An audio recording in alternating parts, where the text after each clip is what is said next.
looks like they're going to take my bill first, which isn't a good sign in that committee, but Oh, okay, would you mind starting us off? okay. Okay, let you they're know. introducing, so I can at least introduce myself when we're streaming. Okay. I'll let you know when we're up.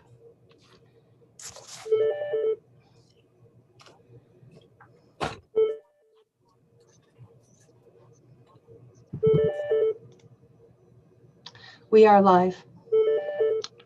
Thank you. That was taken care of by our wonderful clerk, Linda LaCroix, who's here for us in the background, but does so many things, even in this format. So thank you. And Lynn Caswell, our analyst, is here with us too. Hi, Lynn.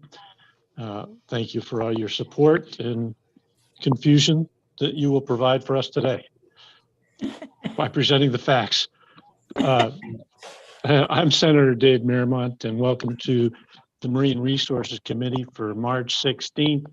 One of my bills is being dealt with next door, so I'll just say that I represent Senate District 12, which is Knox County with the county seat of Rockland, and it doesn't include the town of Washington, which is in the county, but not in my district. But wonderful folks, we all work together, and Senator Maxman does a great job there.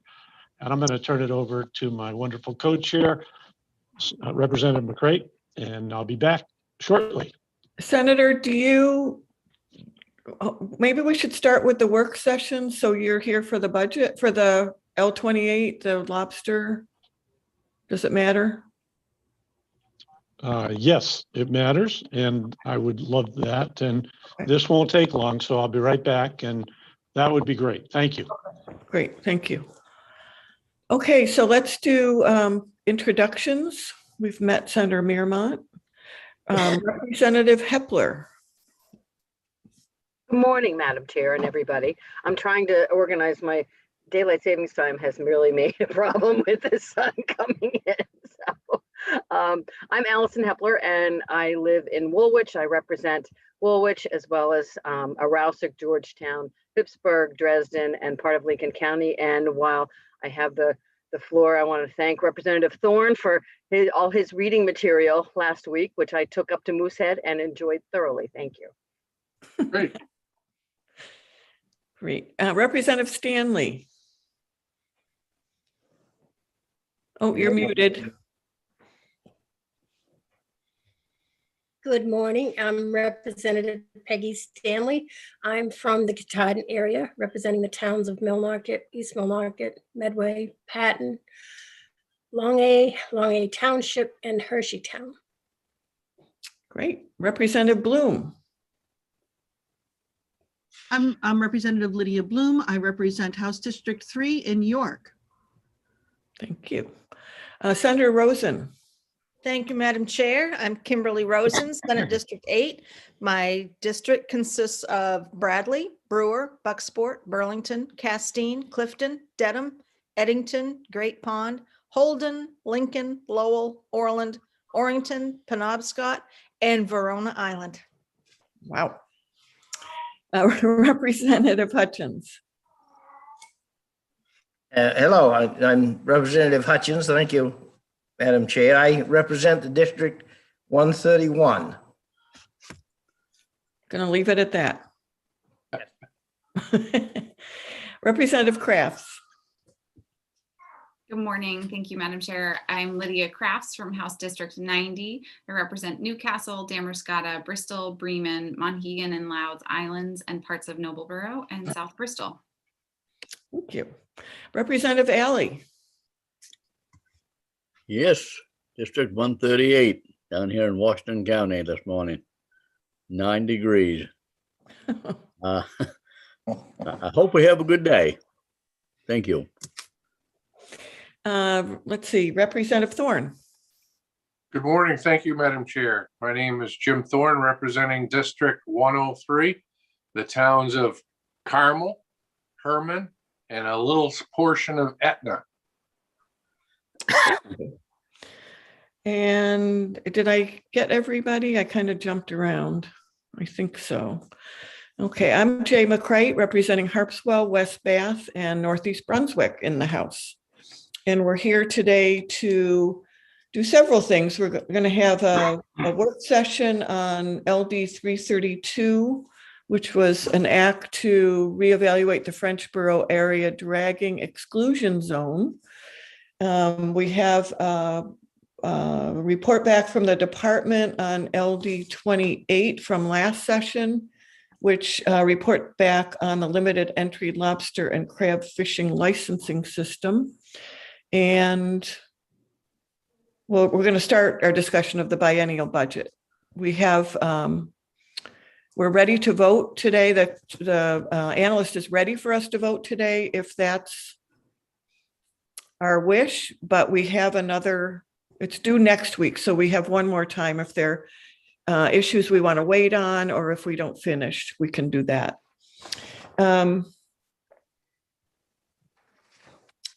You know, the difficulty with the work session is the sponsor isn't here yet. That was Representative McDonald, and I know she's coming, or I assume she's coming. Has anybody heard from Genevieve? No. Okay. Well, I'll start with the script for the work session. And I neglected to introduce our analyst, Lynn Caswell, and our clerk, Linda LaCroix. Thank you for all you do. And Lynn, you had your hand up? I did, Madam Chair. I was just going to point out that if you wanted to use time up until Representative McDonald showed up, we could do the language review on the Wabanaki tribal members. Except our decision was that IF&W has a similar bill, so we thought perhaps we'd wait till they have their bill and then do the language review then. Is that, Senator Rosen, is that your understanding? Yes, but if you want to do it now, we can. It's up to you. Okay. Representative Falkingham, any druthers? I think we should wait. Okay. All right. So let's wait. Okay. So to have a work session in Zoom world, we do have a quorum. We've introduced ourselves. I'm Representative Jay McCreight, presiding over this work session of the Joint Standing Committee of Marine Resources. There, as we've come to learn, we always have some snags, but we have managed to get through everything so far. The purpose of this meeting is for the committee to receive information from staff and others in order for members to consider the legislative proposals before them and make recommendations or reports to the legislature. Only committee members, the committee analyst, and those specifically invited to attend will be participating in the work session using Zoom. For members of the public wishing to observe this meeting, it's being live streamed on the committee's YouTube channel and will also be recorded for viewing after this meeting is concluded. We're also broadcasting the audio of this meeting on the legislature's website, which is legislature.maine.gov, and then look for this committee. The YouTube live stream accessible to the public begins at the scheduled start of time of the work session and has begun, correct?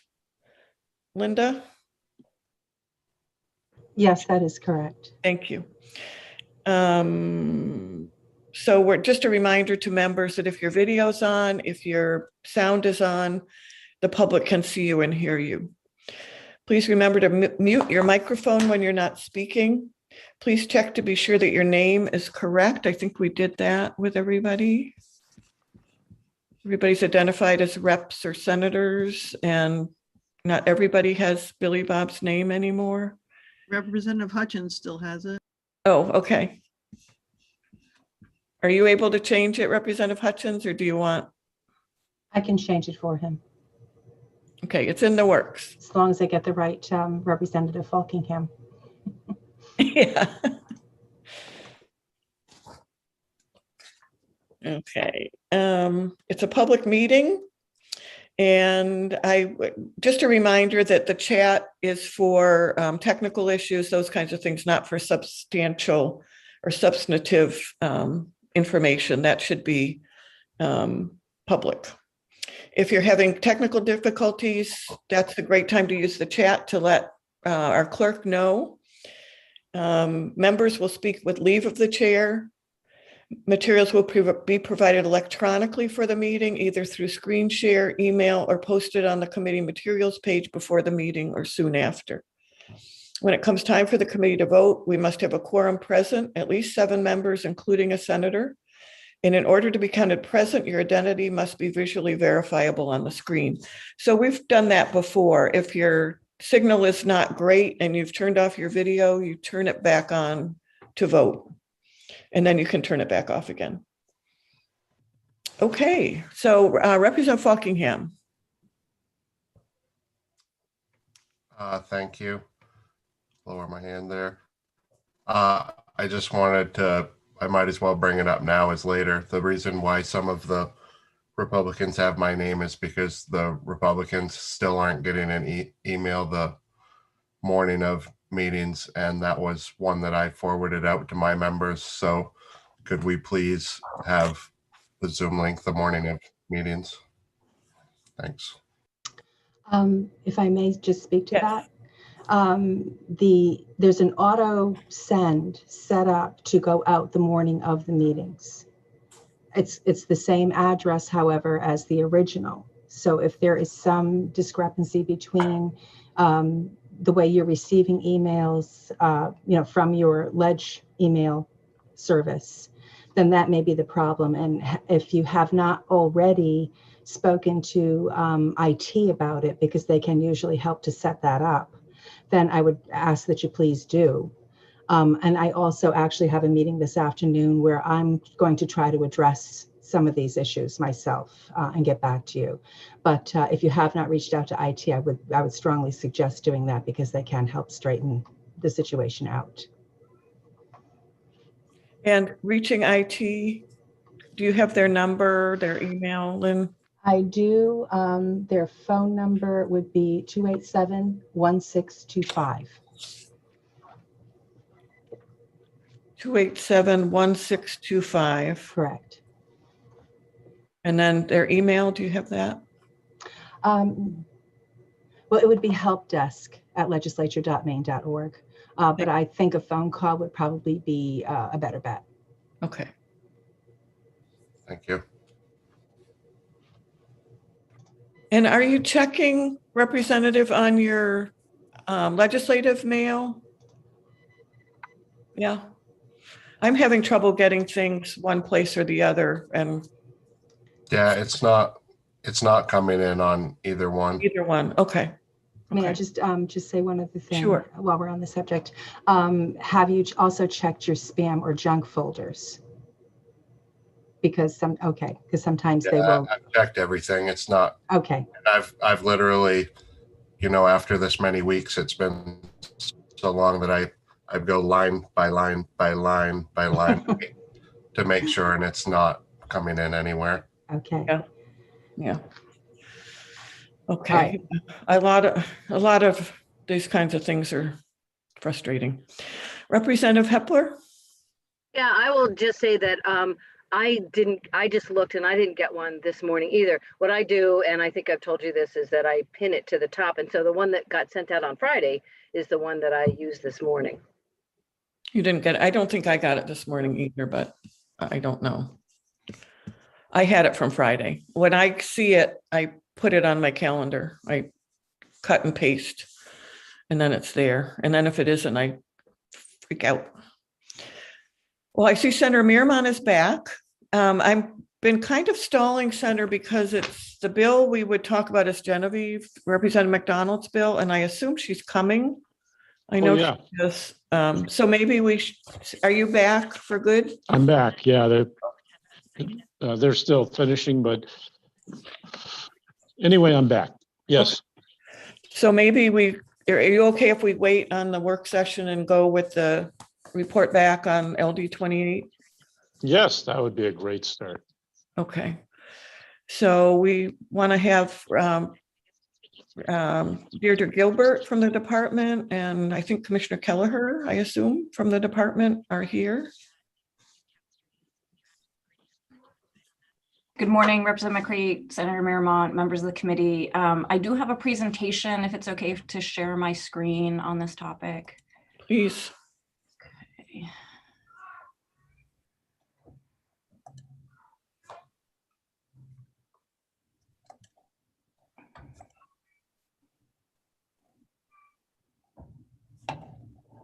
Can folks see that?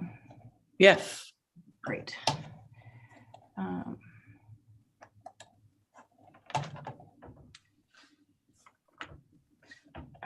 Now I just have to figure out, okay, oops.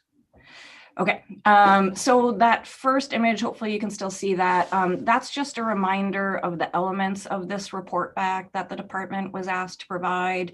For those who weren't present for LD 28, the original purpose of that bill would have been to allow any individual who had been waiting on the waiting list for a lobster license for 10 years or more to receive a license. And I'll go a little bit further in, I'll explain the calculation that we currently do, but that would have replaced the existing calculation in those instances and basically just said is if you've been waiting for 10 years for a lobster license, you would receive a commercial lobster license. In lieu of that, that particular provision did not pass, but in lieu of that, the department was asked to report back on these 5 specific points: the current biological status of the fishery, the current exit to entry ratios in each zone, the latency of licenses and trap tags in the lobster fishery, the current policy for student lobster and crab fishing licenses, and then any other factors the department finds relevant to its examination. We were also asked to revisit the findings and recommendations of the report that the Gulf of Maine Research Institute did for DMR back in the resolve passed in 2011. I think they provided the report in either 2012 or 2013. And looking at those recommendations and if we had any recommendations on those provisions, and in making those recommendations, also accounting for the potential impacts to the lobster fishery as a result of any proposed new federal regulations to address protections for endangered right whales. So obviously you've had the briefing on that and are a little bit familiar about what we're looking at with regard to those rules and the BIOP. So the first component, is the current biological status of the fishery. The American lobster fishery currently had a benchmark stock assessment performed by the Atlantic States Marine Fisheries Commission that was completed in 2020. So it's a very recent assessment of the stocks. The stock is broken into 2 components. The first is the Gulf of Maine and Georges Bank stock. And for that stock, they found record high abundance and recruitment. They also found that that stock is not overfished and it's not experiencing overfishing. In contrast, the Southern New England stock that you've probably heard about in the past, that particular stock is at record low abundance and recruitment, and it is severely depleted with poor prospects for recovery. This shows, again, just going back to the Gulf of Maine Georges Bank stock, this kind of shows the trajectory of that stock over the past 30 years or so. You can see that from the early 80s through the mid 90s, in comparison to where that stock is right now, the stock was considered to be in a low abundance regime. It moved into a moderate abundance regime kind of in the mid 90s. And then we're currently in what's considered a high abundance regime for that stock. The black dot at the top of the screen, that represents an average abundance for this stock between 2016 and 2018. So the current status of that stock is still very good. When we think about the lobster resource a little bit more locally, we've seen that the department administers a number of monitoring programs for the lobster fishery, and we track each life stage of lobsters so that we can be aware of any trends that the resource is experiencing and kind of track those trends through the various life stages.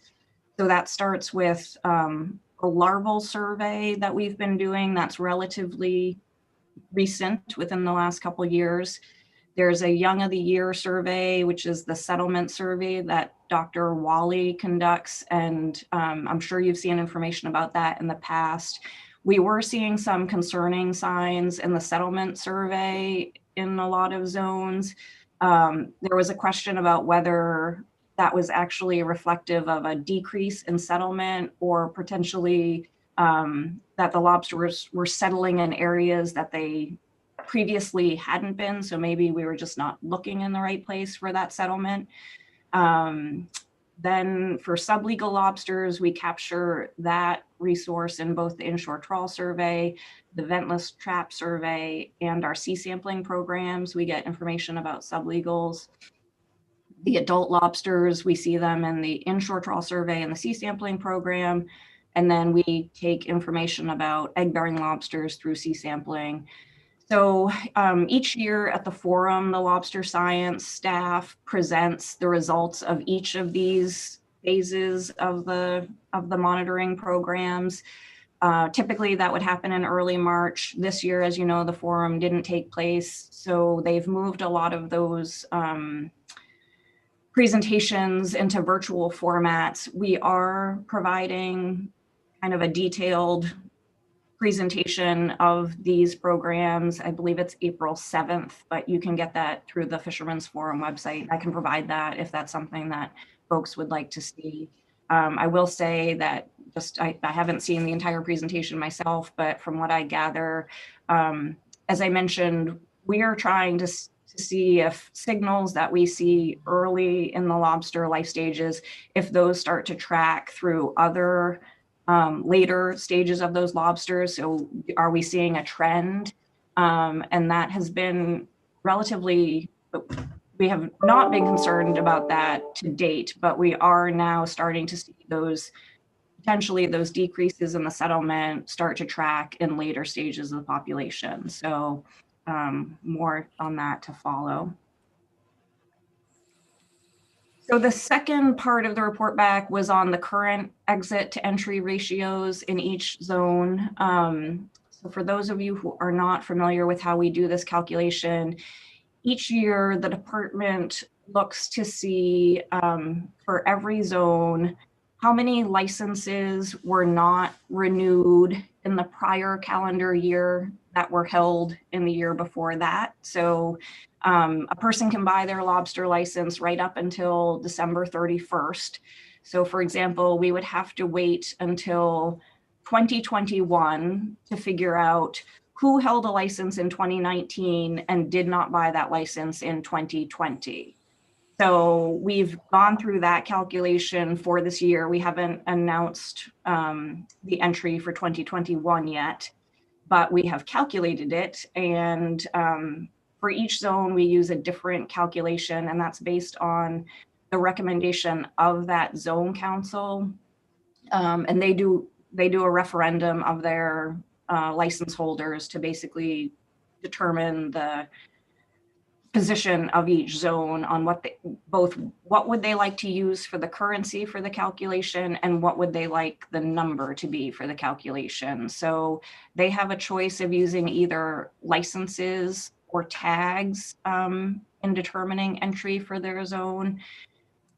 Zones A, B, C, and E all use licenses, and then D, F, and G use tags.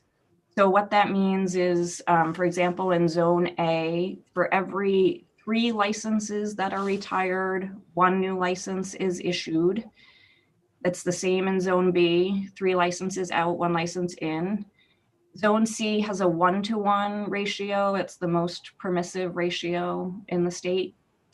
And then when you're using tags, the desire to use tags came from the industry, and basically what they were representing is that the licenses are not really the measure of the effort. It's the tags that people are using that reflect the effort in that zone.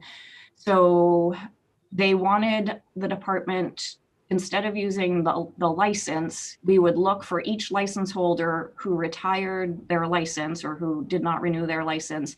How many tags did that person hold? And then apply the ratio to those tags. So in Zone D, you have to retire 4,000 tags in order to issue one license, which could ultimately fish 800 tags. Historically, when that was first put into law as a method of doing the calculation, we looked at how many tags that individual held the last year they held a license. And what was happening is that many license holders over the course of their career, they may have fished the full complement of tags at one point, but as they get older and as they kind of rein their activity in, they might tend to buy fewer tags toward the end of their career and then potentially hold no tags by the time they give up their license. So it wasn't actually a good representation of what somebody had done in the past. And there was, based on some earlier conversations on this topic, there was a change in law that directed the department to use the most tags that person had held up to a zone trap limit. And that has definitely impacted entry in those zones using tags in a positive way in terms of increasing the amount of entry. Zone E also uses licenses at 1 to 5. Zone F and G are the same as D, using tags at a 1 to 5 ratio. Deirdre, could we pause for a second and see if there are questions?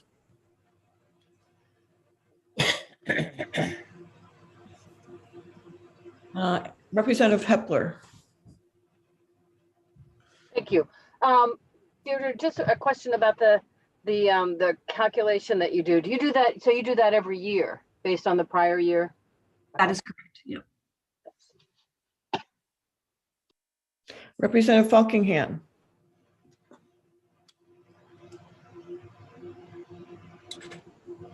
Deirdre, do you have any information on, excuse me, I've kind of got the hiccups. Do you have any information on how many licenses have been gone out on these years that in the zones that use the tags? It'd be interesting to see how many people got in each year and how many actual licenses that equaled versus how many traps it was. It says it's the equivalency of 1 to 5, but I'd like to know the real number on that for the zones that use tags. Sure, that's what I was just gonna ask. So you're specifically asking for zones that use tags, in recent years, how many licenses had to be given up to actually create a new license? Is that what you're looking for? Yeah, I'm asking what the real number is. The equivalency is 1 to 5, but I'd like to know what the real number is. Sure, we can definitely provide that for you. Thanks. Okay, and Senator Mearmont. Thank you, Chair. I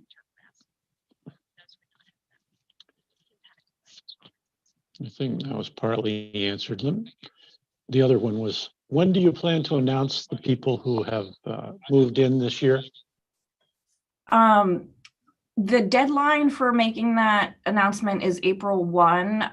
The staff who do that calculation, they have completed it at this time. They just gave it to me yesterday to take a final look at. So I would say within a week or so, we should be able to notify new license holders that they are eligible to purchase a license. And a follow-up, if I may, just how many people? So based on the calculation for 2021, the calculation would authorize 53 new license holders in 2021. Thank you. Okay, any other questions? Seeing none. Deirdre? So getting to the real meat of the issue. So this is the current status of each zone, the waiting list. For the sake of this presentation, I looked at 2020 entry because we're still in progress, as I mentioned, with the 2021 entry off the waiting list, and then also the student entry for 2021 that will take place over the course of this entire year. So for the sake of comparing apples to apples, I used the 2020 entry to tell you the number of people that came off of the waiting list in each zone in 2020, and then the number of students that were able to upgrade from a student to a commercial license in that same year. So just kind of taking it zone by zone, and each zone is very, very different in terms of, I would say people's experience on the waiting list is very different by zone. So in zone 1, there are 61 people on the waiting list. The person at the top of that list, so the person who has been waiting the longest for a Zone A license, has been waiting since 2016.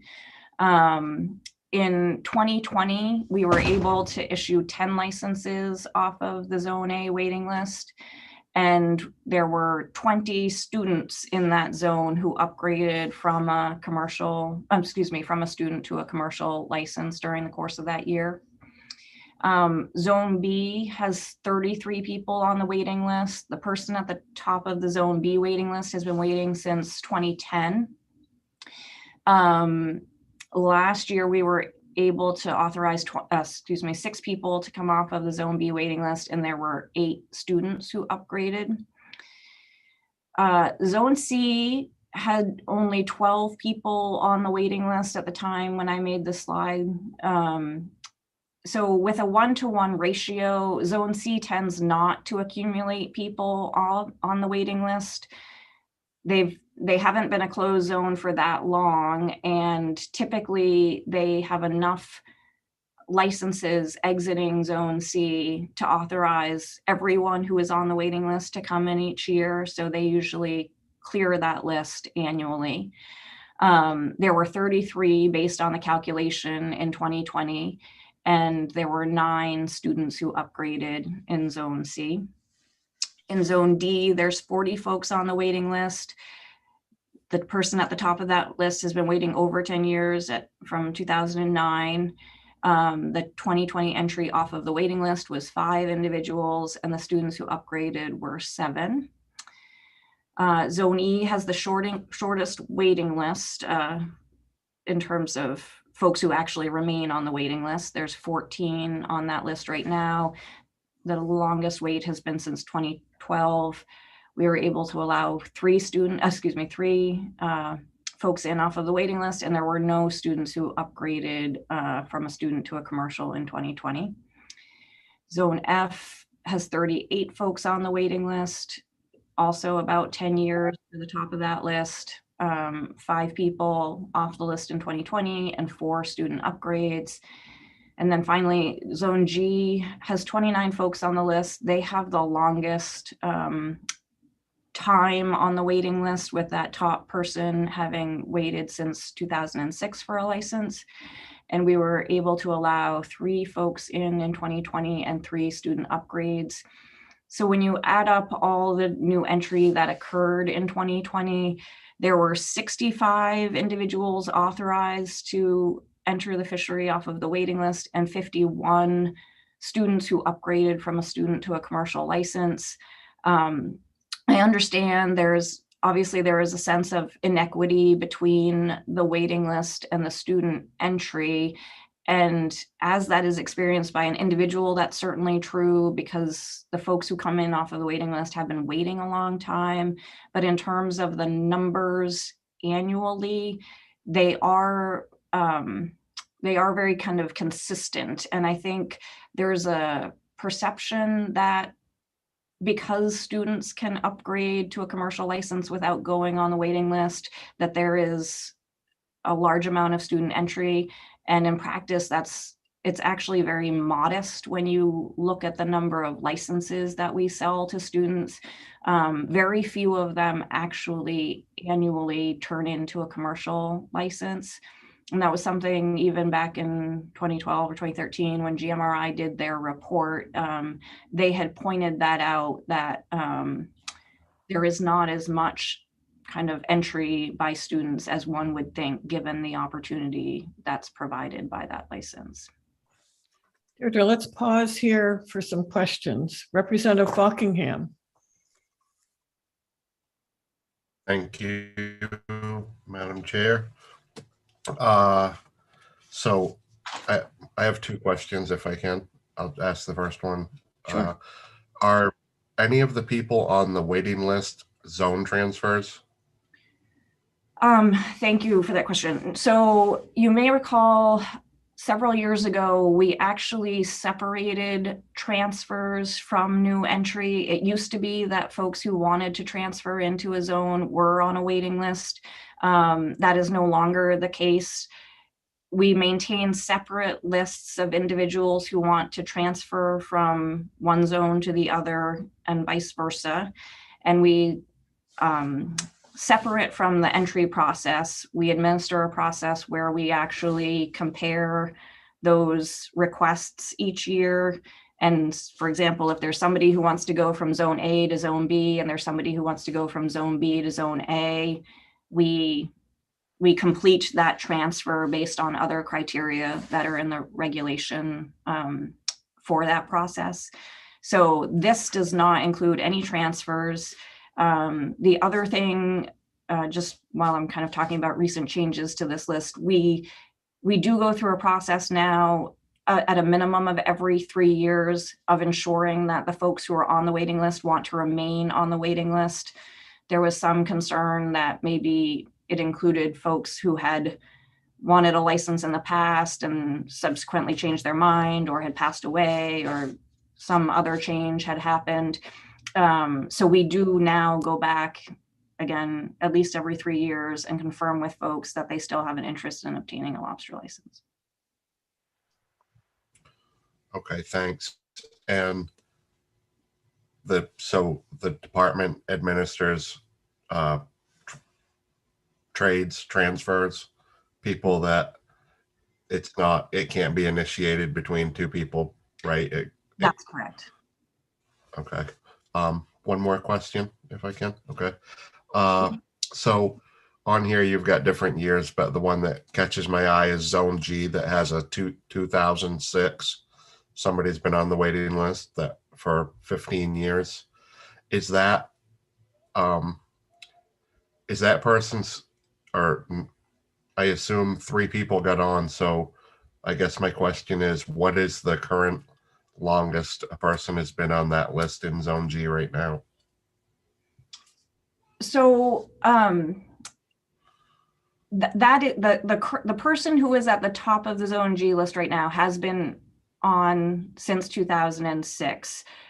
We will be authorizing entry off of the Zone G list this year, so that person will be offered a license. The next person on that list is 2007. So that's a current representation of who is at the top of the Zone G list. Okay, so you got a 2006, then a 2007. Correct. I'm assuming the third person is probably in that ballpark as well then. They are also 2007. Okay, thank you. Representative Bloom. Thank you. Representative Fockingham asked a couple of my questions. Thank you, Representative Fockingham. But so I'm going to ask the third question, which is, you mentioned that the student upgrades are a lot less than what the opportunity is. So are you saying that are we worried? We've always wanted to encourage young people in this fishery to continue the traditions. We as a state of Maine think that's very important. Are we achieving that with these numbers? I'm thinking yes, but I heard what you said earlier about the numbers that are going from student to upgrade. Thank you, Representative Bloom. Yeah, I think what I was commenting on is just given the large number of student licenses that we sell, I think these numbers might seem surprisingly low to people when you consider we sell 800 to 900 student licenses annually. Obviously, not every student is eligible to upgrade in a given year. You have to complete the apprenticeship program and you have to be at least 17, so that narrows that population. In terms of whether we're achieving enough student entry, to meet policy goals for the state, we are in a situation, I would say, where we're not looking to dramatically increase the number of lobster licenses for a variety of reasons, given both the lobster resource and the current situation with the whale rules. So I have another slide where you can actually see what commercial lobster licenses are doing. They are declining slightly, but again, I think from a policy perspective, we certainly want to ensure that young people become lobstermen, but there is a limit on the number of licenses that we should see. So there's a balance there. Representative Thorne. Thank you, Madam Chair. My point is more elementary, and just for clarification, what's the criteria for, and this is a two-part question, what's the criteria for applying in each zone? Do you have to be a resident of that zone, or can you reside in another zone and apply in a different zone? So I do have a slide on the apprenticeship program, and I can touch on that when I cover those points, just to kind of preview that. In order to apprentice in a zone, your sponsor has to have a license in that zone. It is typically the case that you yourself are a resident of that area if you're going to be doing your apprenticeship in that zone, but there is no residency requirement per se. The lobster license, and I mean that kind of on a zone level, the apprentice license is a license that can be issued to Maine residents or non-residents. Student licenses are available only to Maine residents. Okay, and a follow-up, if I may? Yes, please. And does that require them to fish only in that zone? So the student license is you can get either an apprentice or a student license. An apprentice license doesn't authorize you to fish any gear. A student license authorizes you to fish a certain number of traps. I believe, and I would have to just confirm this because it's been a little bit of a matter of interpretation, but I believe that students also have to declare a zone, and then they can only fish 49% of their gear outside their declared zone, which is the same as what is the case for a commercial license holder. I want to confirm that because I think they are subject to that constraint, but. Thank you. Okay. Deirdre. Okay. So. Yeah, okay. So the next component of the report back was around latency of licensing and trap tags.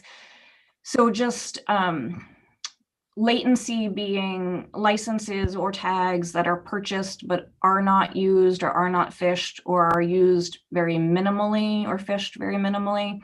So just to give you some idea of the number of commercial lobster licenses that we sell, that's the past 5 years between 2016 and 2020. And as I mentioned, those numbers are relatively stable and slightly declining. So over the course of the past 5 years, there's been just over 100 licenses, not purchased in the lobster fishery that were purchased 5 years ago. So we're down to about 4,750. When it comes to licenses that are fished and not used, We don't do that analysis annually. I did ask staff kind of to give me the most recent numbers that we have for latency. It is a very stable metric in the fishery. This number has been pretty consistent over time. But if we look at 2017, so in 2017, there were 4,850 commercial lobster licenses. 1,141 of those license holders did not have any landings at all reported through dealer sales. And just as a kind of aside, in the lobster fishery, there's about 10% of lobster license holders that report annually. So these numbers come from our dealer data, the landings reports submitted by dealers.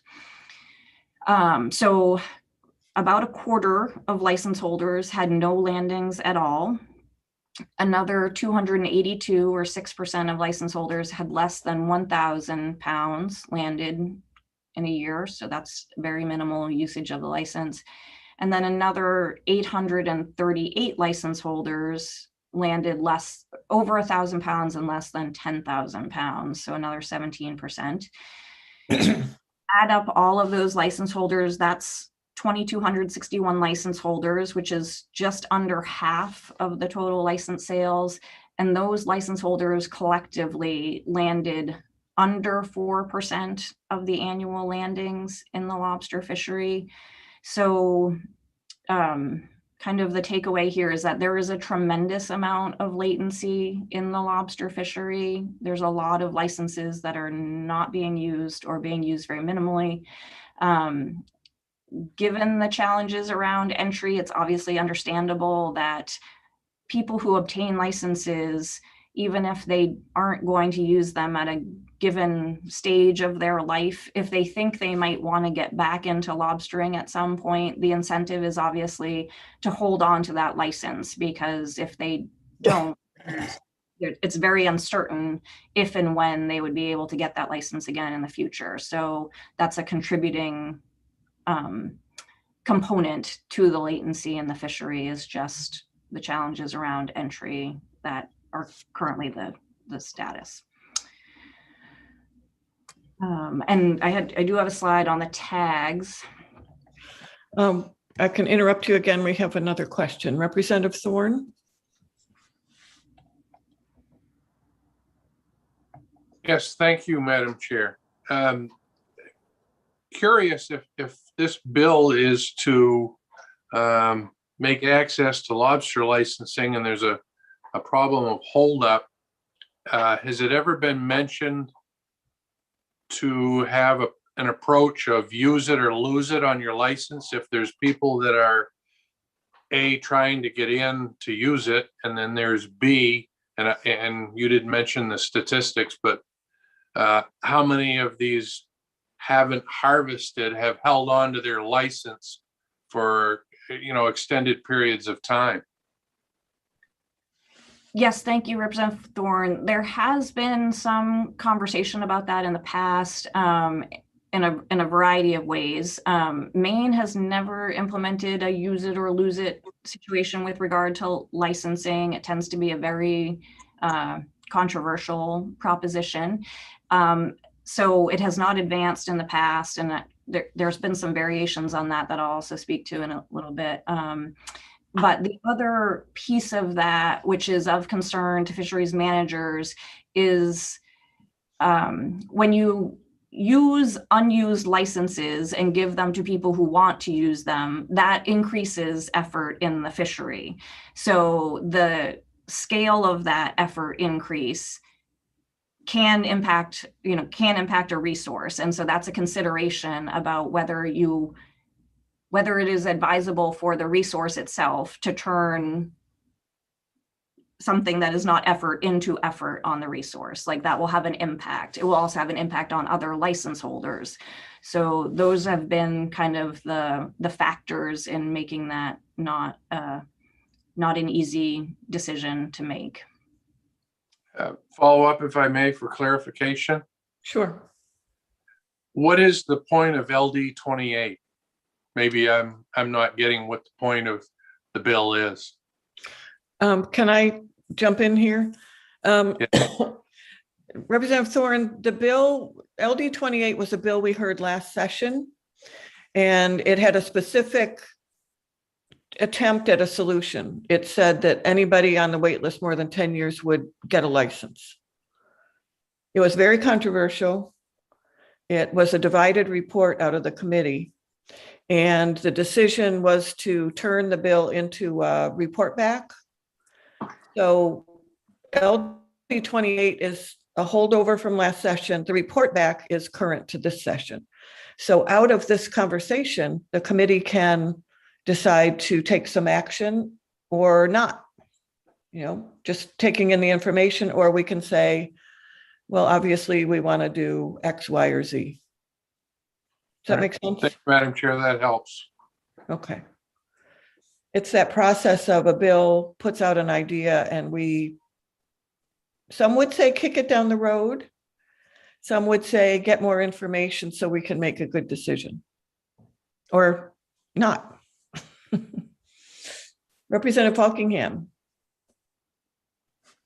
Thank you. I just wanted to address that first question that Jim had while he asked the question. I figured I'd address that from my perspective. And even though it can be frustrating to see people hold licenses that they don't use, the tradition of Maine fishermen is to participate in many different fisheries. And most of us consider ourselves fishermen, not just specifically lobstermen or scallopers or whatever. And we participate in a whole bunch of fisheries and might move from one to the other and not participate, in the other. So the idea of taking away a license that isn't being used doesn't sound like a very good idea to us. For example, I hold a scallop license, but I haven't participated in scalloping the last 2 seasons because I've just stuck with lobstering. And one year my area was, one year there was nowhere to scallop in my area, so I didn't participate in the fishery. So the idea of having that license taken from me because there was nowhere to go, doesn't sound like a very good idea. Not only that, but if you do that, you're going to get a lot of participation that you wouldn't normally get. If I had to use it or lose it, then I would have gone scalloping. And I'm sure the other scallop guys are glad that I didn't, because we weren't all crashing in on the same industry. So there's other reasons. It's not necessarily, what it looks like. I guess there is a lot of latency. There is, a lot of people holding licenses that they just aren't using, but there's a lot of reasons not to yank licenses because of land-ins or to set certain parameters like that. So that's my perspective. Yeah, I think it's also that, as Deirdre said, it's not something you want to give up. Plus, you can't get it back. If you give it up, you're going to be on a wait list. So that's a problem. Madam Chair, if I may respond to what Representative Falkingham said, then I'll leave this alone. Yeah. When it says commercial license, that's for all types of fishing, correct? There's Not just lobstering, not just scallops. That's for a commercial license for all types of fishing? You have a variety of licenses. Okay. Sorry, I was that is it's commercial lobster licenses. These numbers are pertaining to lobster license only or commercial fishing license? Lobster. Okay. So when they say 47%, take only 3.9%, we're talking strictly lobsters, no other species. Correct. Okay. Thank you again. Senator Mearmont, I see you, Representative Alley. You're next. Senator Mearmont. Thank you, Chair. I just think it's a place to put in a plug for creating the fairness. And I wouldn't say that if everyone was against it, but it's not. There are folks with license. Oh, you're just muted. Oh, there you are. Random hand motions. Sorry about that. So this is really encouraging that right now, students and wait list in most zones are pretty equal. And so it wouldn't seem to cut off either side to merge them in a way that would help. And I know there's resistance to each part, and there are changes to the industry coming, but I've heard from other people that that doesn't mean we shut off the whole lobster fishery to new people, because it's not just owned by the people with licenses. And then people can face the challenges together. And part of my argument last week for why we need to move out of an emergency is that all the voices need to be heard in managing what's going on now instead of just one. And that's the same for people in the industry. As the challenges come, new people think about it in different ways, bring new technologies that some of the older folks might not, that might help save it. And in fact, it might be moving towards more technology, not because we want to, but because it'll be forced on the industry. So I would be thinking very carefully right now about how to solve this problem moving forward, because one of the seems to be the most unfair parts of this, not managed equally by the different zones. And now's the time to do something. And we can't shut off solutions for problems we have for what might come in the future. Thank you. Thank you. Representative Alley, did you want to comment? Yes, I was just curious as to how it works when that you've held a license for 4 years and you're out of state and your license was ordered, but it was ordered late and you never got a license back. You got your money back and you didn't get no license. I wonder how that works.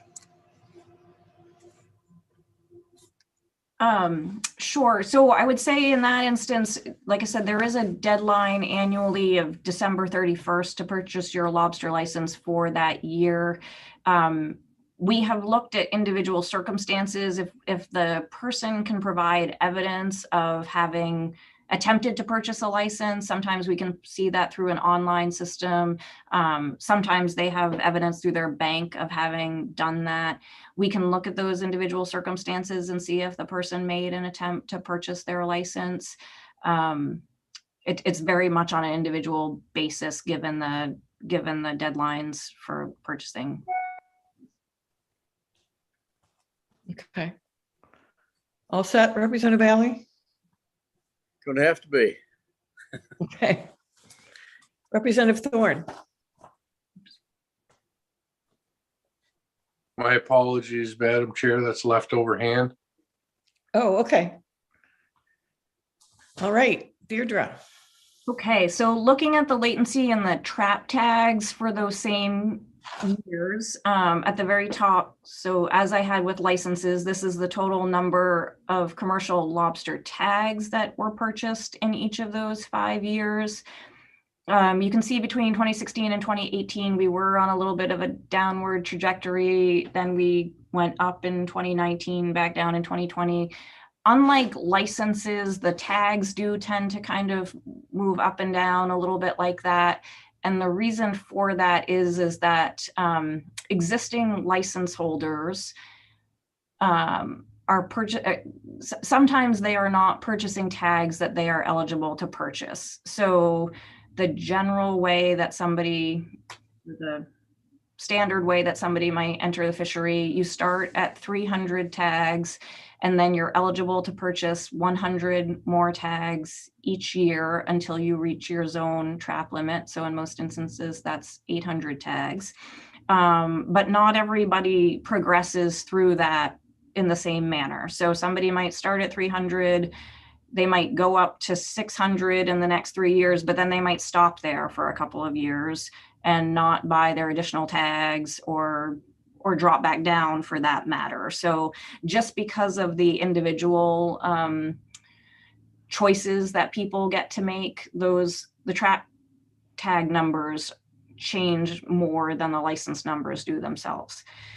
So if we look at just the tags that are purchased by the license holders that don't have any landings, like I said, there's 1,141 of those in 2017. Those 1,141 people collectively held 392,391 trap tags. And these are the only tags that we can kind of say definitively are being purchased but not used. If somebody has landings, we don't have a good way of knowing, say somebody purchases 800 trap tags, but they only land 10,000 pounds of lobster. We don't know how many tags they're using to land that lobster. So that latency is kind of a question mark for us.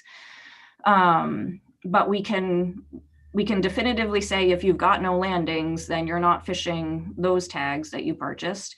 And then in addition, there's the tags that could be purchased by individuals who have not yet purchased them. So those are the folks that I was saying, you know, you start at 300 and ultimately you can go to 800 in most zones, but not everybody has. So in 2017, the tags that people could purchase but had not yet purchased, that was another 847,952 tags. So adding those things together, there was 1.2 million tags that could be purchased and fished that were not being purchased and fished in 2017.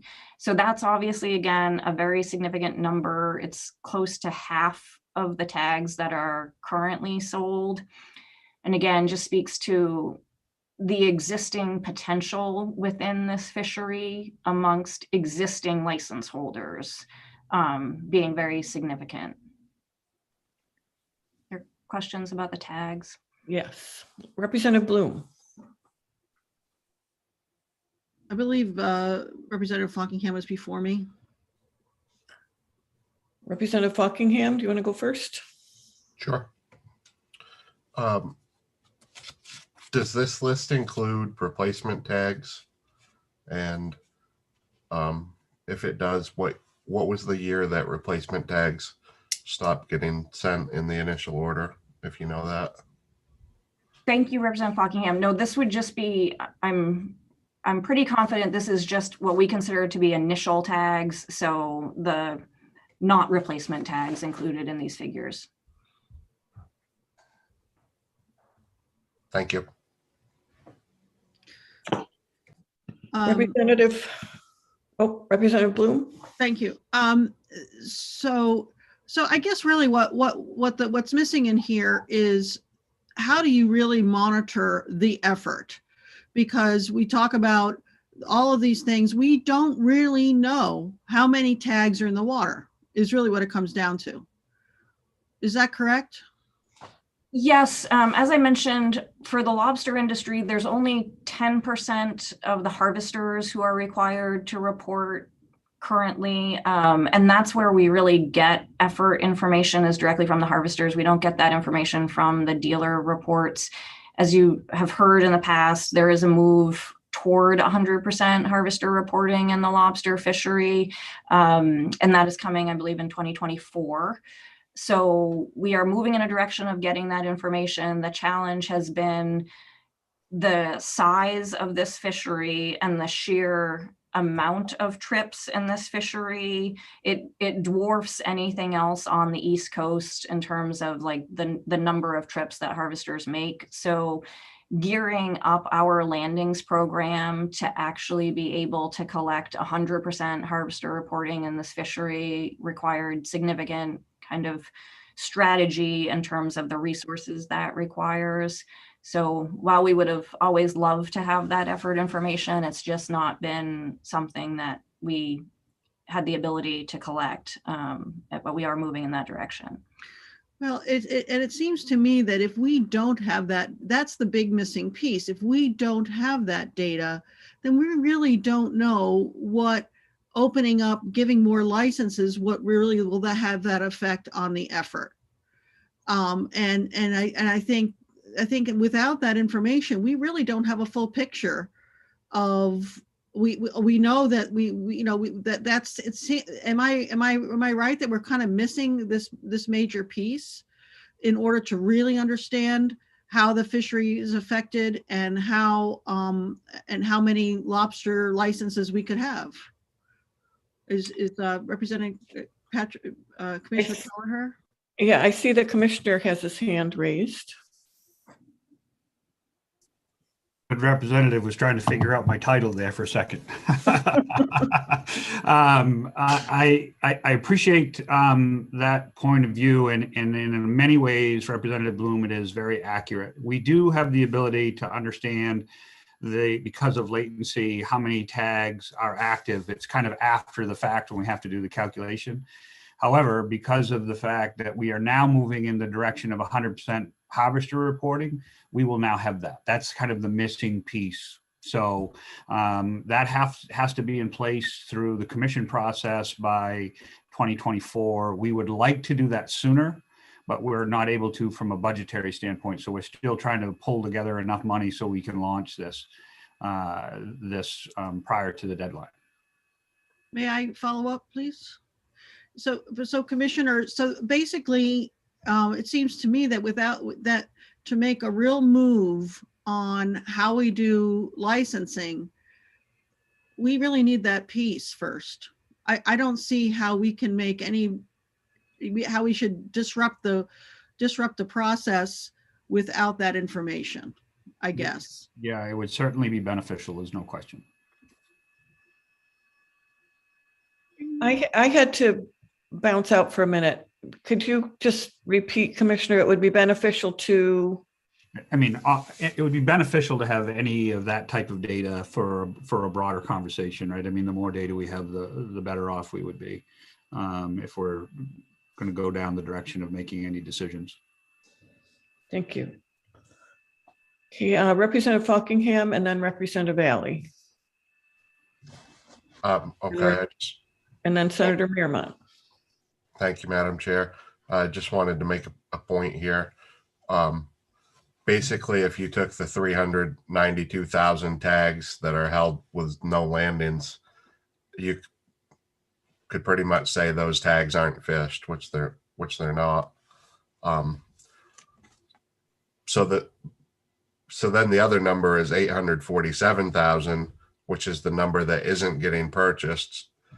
So it's a little bit confusing when you add those two numbers together and get 1.2 million. You can't add 1.2 million on top of 2.8 million because 400,000 of those are already in the 2.8 million. So I just wanted to make that point because the way it looks is that you could add 1.2 million to 2.8 million, but that's the 1.2 million is already including the 400,000 that are included in that number. Is that not correct? Because isn't this the amount purchased? So they are two separate figures. The 392, those are purchased but not fished. The 850, for the sake of round numbers, those could be purchased by existing license holders and fished. So the 1.2 is supposed to represent the total number of tags that are not currently being fished, but could be fished, either if the person activated or purchased them.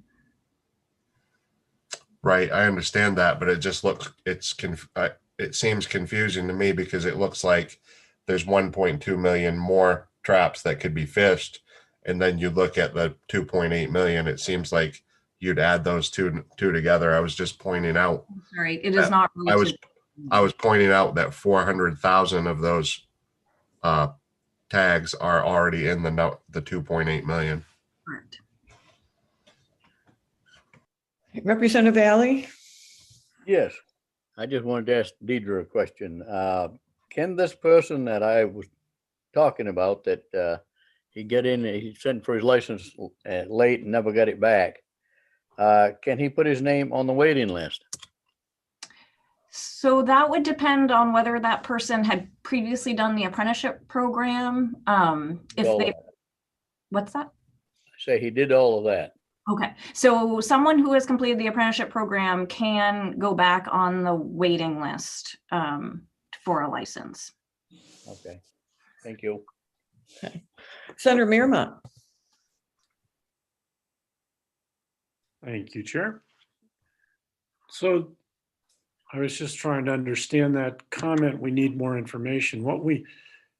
From the commissioner, and we could always use more information, but if you're looking at this resource that belongs to the state of Maine, that belongs to the people of Maine, and you look at it and you say, well, there's a problem and we shouldn't let anybody in.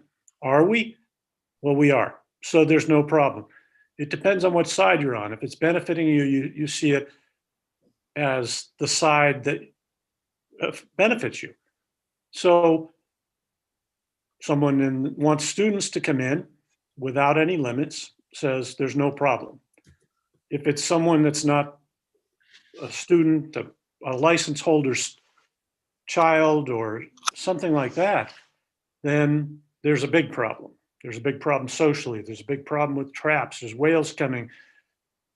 We know that there are changes coming, but we know a problem we have right now. That's why this bill keeps coming up every session and passing the buck on it, because there's always going to be a future problem, would be like just stopping all of government because there will be challenges we don't know about yet.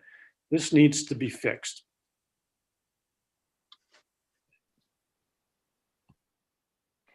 Thank you. Representative McDonald.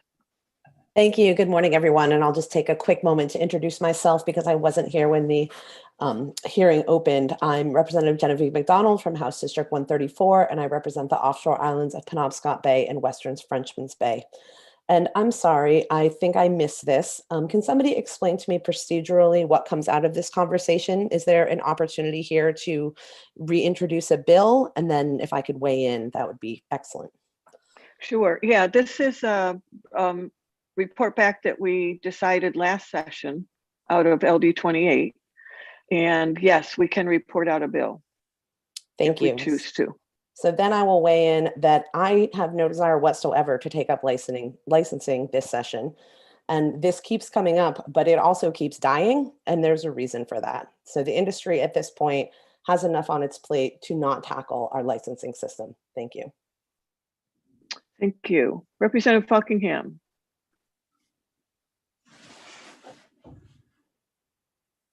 I apologize. I left my hand up from last time. Okay. All right. Thank you. No other questions. Deirdre. Okay. So I think this was the fourth or fifth component of the report back, was just understanding the current policy for student lobster and crab fishing licenses. So just as a reminder, everyone who is seeking to obtain a lobster license has to complete the apprenticeship program. And that includes both fishing time, which is 1,000 hours over 200 days over a minimum of 2 years.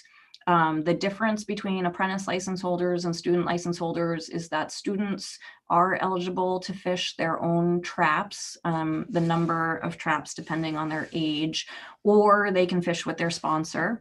So, and an apprentice isn't eligible to fish any gear, so they have to fish with their sponsor. And then both populations need to complete the drill conductor safety training course before they can obtain a license. The student license eligibility is age-based, so you have to be at least 8 years of age or older, and you have to be 22 years of age or under in order to hold a student license. When you're between 8 and 10, you can fish up to 10 traps. When you're 11 to 13, you can fish up to 50 traps, and then 14 to 22, up to 150 traps. You do have to be enrolled as a student in order to obtain a student lobster license. And when you're younger, that means attending a public day school or an alternative to a public day school. So we have folks who do homeschooling or other alternatives. Once you're beyond kind of high school age, if you're entered into a post-secondary institution, then the requirement is at least a half-time course of study at an institution that's accredited by a state recognized crediting agency. So once somebody turns 18, if they're obtaining a student license, we are looking for that proof of enrollment before they can obtain the student license. And then the opportunity for a student license holder to transition to a commercial lobster license without going on the waiting list is also different depending on your age. So if an individual finishes all components of the apprenticeship program before they turn 18, then they can obtain their commercial lobster license. And as I said, they would begin with 300 traps in that initial year when they complete the program, as long as they are at least 17. So there's this window of 1 year between 17 and 18 where you can get your lobster license just by completing the apprenticeship program. If you are older than 18, then you also have to be able to provide proof that you have your high school diploma or GED. And if you can do that, then you can have until the age of 20 to obtain your commercial lobster license. Some members of the committee may recall this is a change that was made in recent history. And the rationale for that was there was a lot of pressure on kids to finish the program before they turned 18. And that was causing a number of kind of undesirable side effects, such as, kids who might otherwise be playing sports or participating in other extracurricular activities. They were giving up all of those things so that they could spend that time completing the apprenticeship program. So this was an attempt to kind of give kids a little bit more flexibility again and create the incentive for getting their diploma or their GED. They got an additional 2 years to complete the apprenticeship program. And then beyond that, if you finish after you turn 20, you can still obtain a commercial lobster license without going on the waiting list if you finish everything before you turn 23, as long as you began the apprenticeship program before you turned 18. And since you graduated from high school, you have maintained at least half-time student status every year since you turned 18. So that, again, that was an attempt to create an incentive where if you stayed in school, then you got this additional time. And the committee at the time felt that that was kind of a good carrot to offer folks and also ensure that they were continuing their education. So that is the framework for students transitioning into a commercial lobster license. If you finish after you turn 23, those are the situations where an individual would go onto the waiting list and then get a license through the entry-exit calculation. Okay. We have a question. Representative Buckingham? Thank you, Madam Chair. I guess I should know this, but maybe if I don't know it, I'm sure that a lot of other people don't. Could you please explain the second one on that for me, where you can finish the apprenticeship program after turning 18, but before you turn 20, you can still obtain a license? How does that one work? Sure. So again, that's the change that was made, I want to say 3 or 4 years ago, maybe slightly longer than that. But as long as an individual can provide proof that they got their high school diploma or their GED, then they can have up to the age of 20 to complete the program and get their license.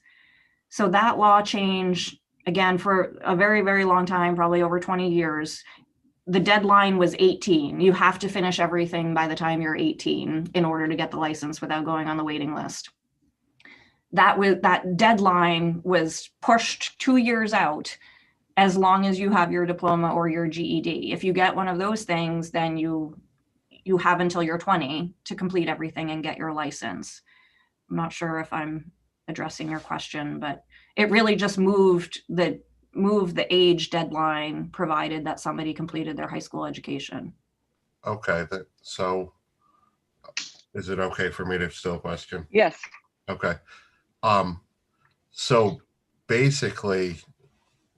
the first one then is out the window and it's 20 years old, except I think what I'm gathering is that you can get it at 18 without a high school diploma. But if you pass 18 years old, then you need a diploma. But you can complete the requirements after you're 18 years old. As long as you have a diploma, you have until you're 20. Correct. Okay. Senator Mirama. Thanks. Just quickly on that, Representative, it was that we heard that kids who are in school who had other talents couldn't take advantage of the opportunities because they felt pressure to get their hours in fishing. So we gave them room as long as they were actually participating in the things that they were saying they're missing. Thanks. That makes sense. I wasn't aware of that, so it's good to know. Deirdre, I'm remembering we had some discussion about military service as well in that third one. No? Yes, sorry, that is a very infrequently used provision that you're reminding me of. But if somebody enters the military kind of during these years, they have, when they exit the military, and I think there might be a time limit on this, but when they exit the military, they essentially have that same number of years or amount of time to complete and obtain a license. So they're not disadvantaged by the fact that they provided, military service. Yeah, that's how I remember it. Thank you. Okay, no more questions. Okay, so there was kind of an open-ended opportunity in the report back to just provide information on any other factors the department finds relevant. It's come up a number of times in the course of this conversation, but I would say the primary piece there for us is the tremendous amount of uncertainty that has been created by the federal whale rules. As you have heard in previous presentations, the BIOP requires a 98% risk reduction over the next 10 years. To meet this target, the commissioner has said on a number of occasions that means that this fishery will need to be reinvented.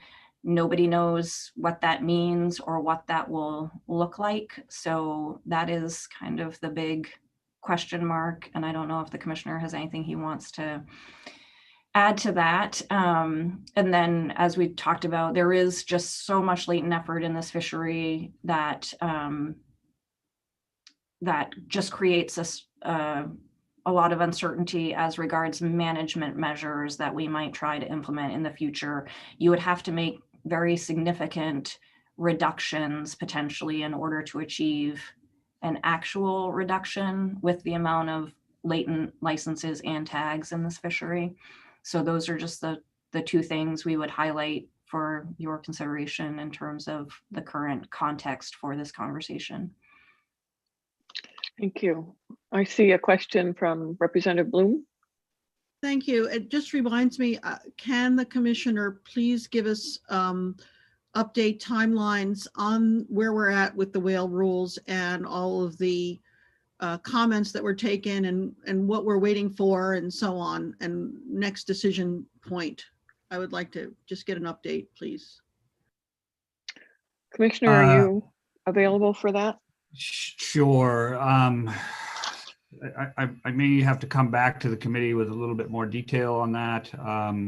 We are expecting, the rule to come out sometime, obviously. Could be after, should be sometime this summer, I would say. There is a deadline as it relates to the court case, and so the agency is working on that to finalize the BIOP. And just as a reminder, the BIOP is needed in order to ensure that not only the lobster fishery, but other fisheries can go forward.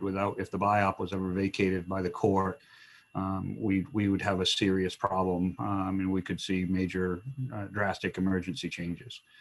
So it's all still in flux. I don't have a direct answer for you, Representative Bloom. If I hear something different, I'll pass it along to the committee, but we should see something this summer as far as a rule. Are you getting all the cooperation you need from everybody? Is there anything more that we can do for you? Are you getting good federal help from our delegation? The delegation is going above and beyond when it comes to helping on this issue. But every member is fantastic. Has been nothing but fantastic. And we are having conversations with White House staff. One of our problems right now is that the political appointees are not in place. So we are going to continue to have some additional conversations, but it's very tough, as you know, when you close the public hearings. They're not, the agencies stop taking comments on rules. So we're a little bit left in a place where we have to hope that our comments have been received. If there's any clarifying information we can give them, we certainly will. But at this point, there's a lot of waiting going on, I'm afraid. But the delegation will continue to, I'm sure, press in particular the White House about the impacts from the rule. All set, Representative Bloom.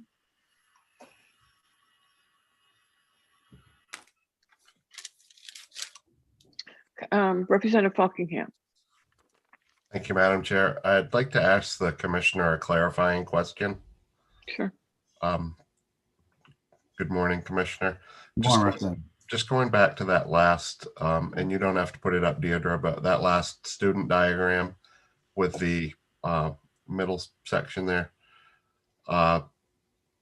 So if you have a diploma and a student completes the guidelines after they turn 18, but before they turn 20, can they still get a license? Do they go right on, or do they go onto the wait list? They get a license. I'm going to have Deidre jump in case I am off on this, but as long as they are part of the program, and as long as they maintain the fact that they are a student, hence the term student program, then they would get a license at the completion of that. And they wouldn't put them on the waiting list. And just to clarify, because this is a point of a lot of confusion. So there is a difference between having a student license and being able to transition to a commercial license without going on the waiting list. So the commissioner was just saying, as long as you're a student, the only thing that requires you to be a student is if you want to have a student license. That's when we check to see if you're a student. But you can cease to be a student after 18, have your GED, get an apprentice license, fish with a sponsor, complete the program, and get your license without going on the waiting list, without still being a student at that time. The only time where you have to maintain your student status is if you need all of the time up to the age of 23 to get a license, then you have to at least been a half-time student since you graduated from high school. But you can have until 20 to complete the program. That doesn't mean you can have a student license during that time. The only time you can get the student license is if you are a student. But you get a commercial license without going on the waiting list? Correct. So you can turn so you turn 18 in May, you graduate in June, you haven't completed the hours yet, but then by September, you complete the hours. Even though you turned 18, even though you already graduated, but you're not 20, so you turn in your stuff and then you automatically get a 300 trap license. Correct? Correct. Okay, thank you. Commissioner or Deirdre, could you one of the things that came up around the time that we made the changes that are on the screen now about student was a tier system was mentioned, and we didn't go forward with it, but I wonder if you could describe that. Is it anything that's being talked about since or not? Well, I don't remember talking about it at the time when that came up. I mean, it's come up several times kind of in where we've revisited conversations that we had with the industry 9 years ago now or so. We didn't, the agency had, we called it our first big roadshow. When I became commissioner, we held, I think, 13 or 14 meetings up and down the coast. We had 25 or 2,600 individual license holders attend, and we talked about two things at that time. We talked about the Maine Lobster Marketing Collaborative, and we talked about a tiered licensing system, because we had created kind of our version of what we thought could work for a tiered licensing system based on the recommendations that were in the GMRI report. So that those conversations led to a lot of turmoil with the industry and a lot of disagreement with the industry, and we did not bring forward a tiered licensing bill based on that input. What we had developed was a 3-tiered system that would have the majority of the people have the ability to have a full complement of 800 traps based on their landings. And we were very permissive. We didn't have a very high landing threshold. And it was different by zone based on the catch. But that allowed, and I can't remember the percentage, but it allowed a very high percentage of existing license holders to be in that top tier. And we created a 400 trap tier, which really is where the program fell apart, because it felt like there was to industry that it was wide open. There was no control. And what we were trying to do was avoid, another waiting list scenario. And then there was this very low tier, I think it was either 50 traps, I believe, a 50 trap tier that basically anybody could come into and participate at a very low level commercial activity level. And the beauty of the system that we were trying to do at the time was trying to develop a plan for what ifs. What if the stock starts to collapse and we need to make big changes? What if we have, we at the time we weren't anticipating what's coming on whales, but it's that type of issue that would create potentially a dramatic change in the licensing or the effort amongst the license holders. And by having tiered systems, you would create equity. If you had to drop down, say you had to drop 20%, each zone would have to, each tier would have to drop 20%. And just for those of you that are new to this committee, you will often hear in these conversations the year 1997. That was when the big trap reductions went into place. And as ASMFC was implementing trap reductions, the legislature had to react to that. And the end result was a big change. I think we jumped from 12 to 8 down to 800 at the time. And because there was no system in place, people who were fishing less than 800 went to 800. And there were fewer people fishing those high numbers. So a handful of people, not a handful, still a significant number of people came down to 800, but many, many more went to 800. And the end result was more traps in the water.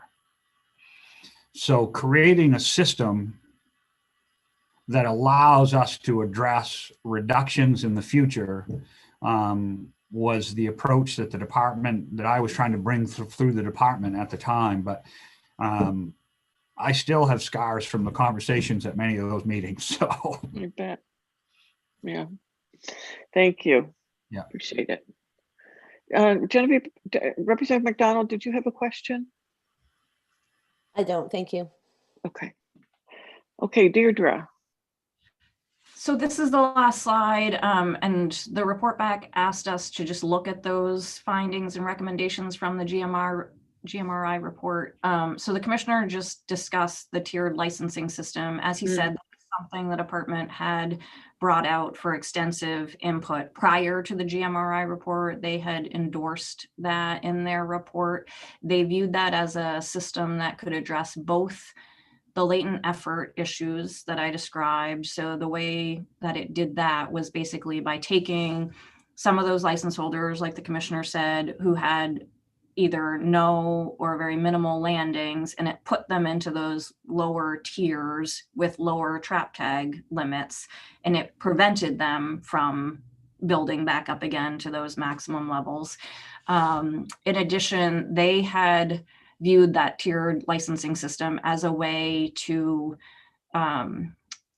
allow folks into that initial 400 trap tier, and then you would have to create some sort of transition into the top tier that somebody could access by potentially demonstrating several years of landings or something like that. So they had proposed that to address both of what they had identified as deficiencies in the existing licensing system.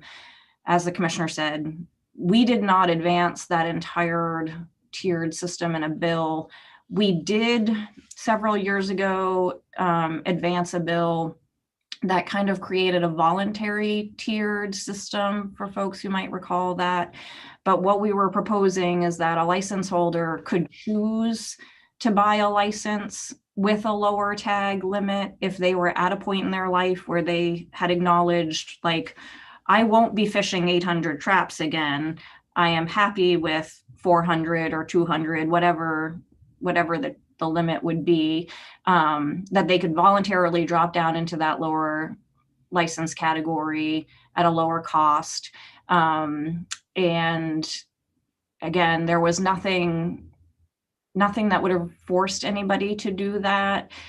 However, even that level of tiering was not supported. So that was in a department bill. It was not it was not approved, I guess, by the legislature at that time. So that did not happen. We did make a number of other changes through that legislation, and I've talked about some of those. So one of them was the trap tag, what we called the trap tag accounting issue, which was like, what do we consider the number of trap tags somebody is retiring? Is it what they leave the fishery with, or is it what they once fished? And so that was changed from what they leave the fishery with to what their maximum fish was up to the zone limit. And then we have been through a number of conversations with the zone councils.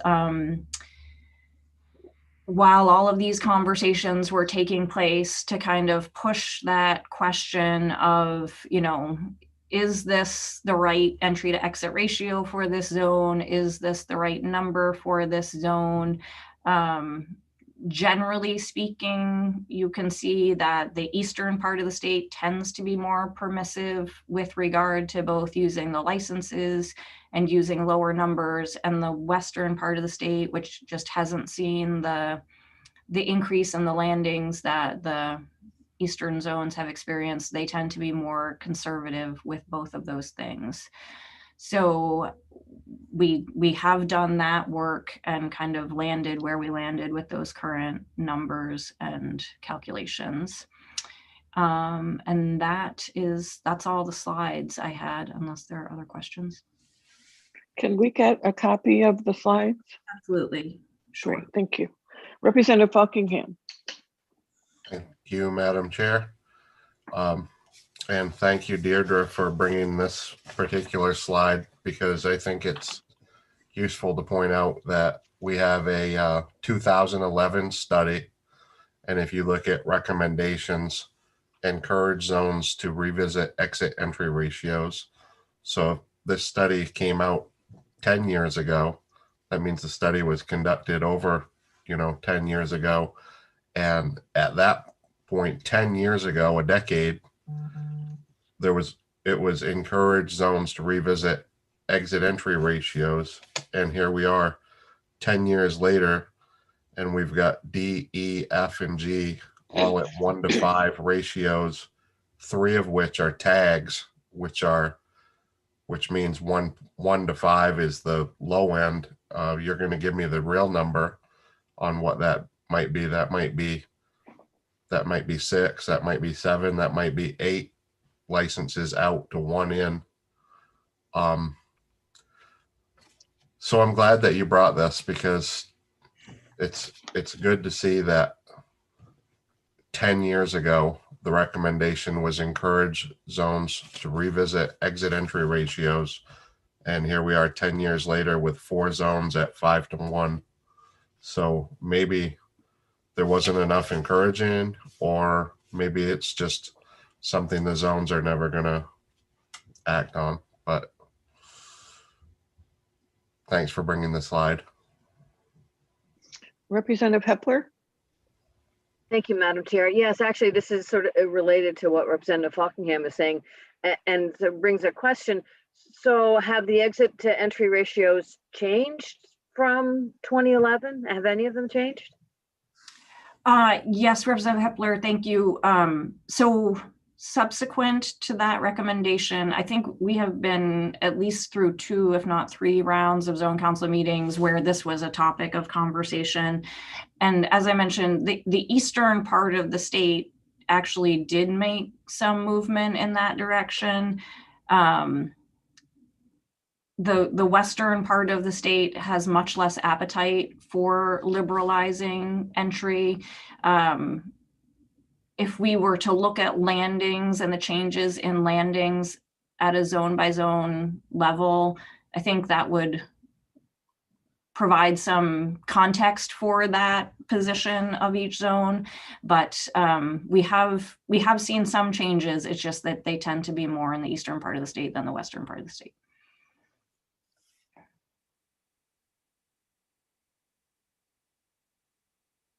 I'm remembering that some of the controversy when we heard LD 28 was the authority of the zones. There was quite a bit of testimony about this is up to the zones, should be up to the zones. Then there was controversy about whether that should be, but that was part of the complication of making any change. Right. At the time, I think the department was proposing that everybody go to licenses, and we kind of stopped the use of trap tags as the currency for the calculation. And that is at least one of the pieces where the zones felt strongly they should be able to make that decision. And then the compromise was, okay, the trap tags can be used, but it can't be what somebody exits with. It has to be, what did that person fish at some point in their career up to the zone limit, or at least purchase at some point in their career. Right.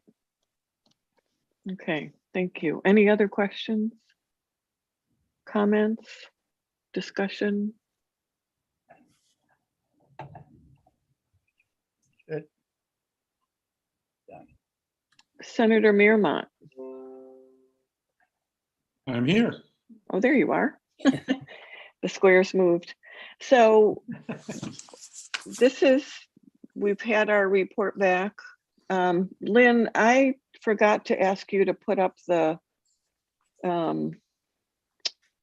resolve that this all came out of. I do have that available.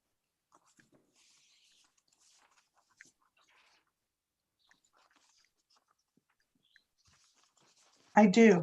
And let me pull it up, share it. So hopefully you're seeing it all. This is Resolve 116 from the 129th. And as Deirdre outlined, it had those 5 criteria. And at the last line on the screen, it does say that that this committee has the authority to report out legislation. Which is standard in a resolve like this, that the committee has that option, whether they choose to use it or not. Any questions about this? It's exactly what Deirdre went through. I think we ought to let everybody sit on that for a week, and then we'll come back to it and see what folks are thinking, and we'll make a space for it in next meeting or the one after? We'll talk about that together afterwards. Find a space for it so we can have a good discussion and see where we want to go. And this was a great discussion. Thank you, everyone, for your input too. And the presentation. You're Absolutely. doing, Commissioner.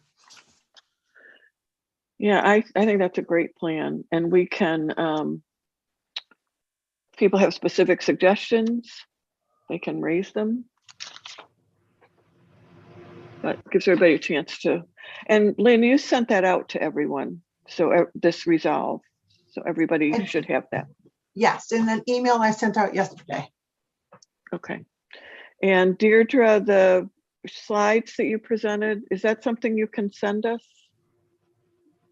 Yes, certainly. I will. Should I send those to Lynn for distribution? Yeah, that'd be great. And then people will have that to refer to as well. Good. We'll only have one person to be losing emails from. I see a message from our clerk. If you're on campus, could you be sure to let her know that you're in the building? Send her an email to say that. Okay, Senator, you want to take it away? Sure. I already did the language about a work session. Oh, great. Wow, this is so easy. Thank you very much. Representative McCreight.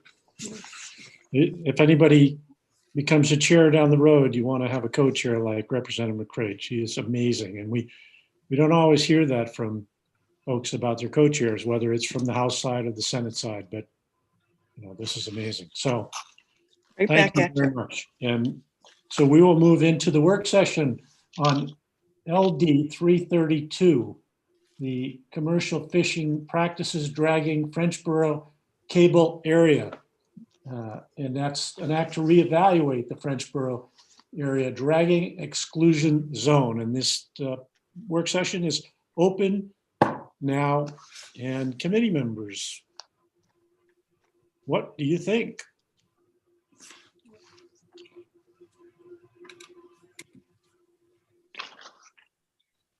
Okay, I no think we- discussion. How about a motion for this bill? Senator, can I just mention, I think we have the Marine Patrol Colonel Carroll, if we would like to hear from him, and we have the commissioner. And of course, we have the sponsor. Yeah, we've heard enough from the commissioner, but the Marine Patrol. I'm gonna hear you all afternoon too. Geez. Okay, we have Atlantic States Marine Fisheries Commission this afternoon for stripers. Oh. Okay, so great. Everybody was just slow. I'll slow down. Who would like to go first? I see Representative Bloom has a hand up. Go ahead, Representative Bloom. Thank you. I wanted to get back to, on this bill, it seems to me we're asking the commissioner to do something and the result of which is really whatever the commissioner decides it to be. I mean, we're not instructing him to do anything other than assess what, you know, if there's a reason to reassess all of that. We don't want it to cost money, right? I think that was the other thing. And then at some point, the commissioner had said that there was some kind of compromise or something. And I was wondering if the commissioner had something to say about that, about what you thought about this bill, and seeing if we could do something that would speak to the bill's purpose. Thank you, Representative Bloom. And I think specifically to that, well, certainly the commissioner has some ideas, yeah, but Marine Yeah. Patrol. Oh, Senator Merriman, I'm sorry, Senator Merriman. Didn't mean to interrupt, but I do have Colonel Carroll on. I know the good senator would like me to limit my conversation, so I'm going to ask the Colonel to give a little history lesson. At the time, I did mention maybe there is a way to narrow this particular area. And I immediately had some additional conversations with Colonel Carroll about that approach. And he quickly educated me on why that probably is a very bad idea. And I think it would be good for you all to hear the Colonel from the Colonel directly on why that would be potentially problematic. And he can give a little history lesson on the area.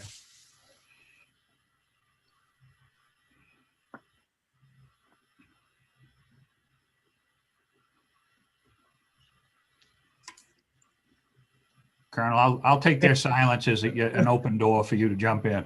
Yes, thank you, Commissioner. I was trying to figure out how to unmute. Good morning, Senator Mearmont, Representative McCray, and committee members. My name is Jay Carroll, and I am the Chief of Marine Patrol. I've been asked to provide you with a historical overview regarding enforcement of the Frenchboro Cable Area. In researching this issue, I reached out to both local fishermen and retired Marine Patrol personnel. As you know, the boundaries for this drag enclosure were created decades ago in an effort to address frequent power interruptions to the Frenchboro Island community.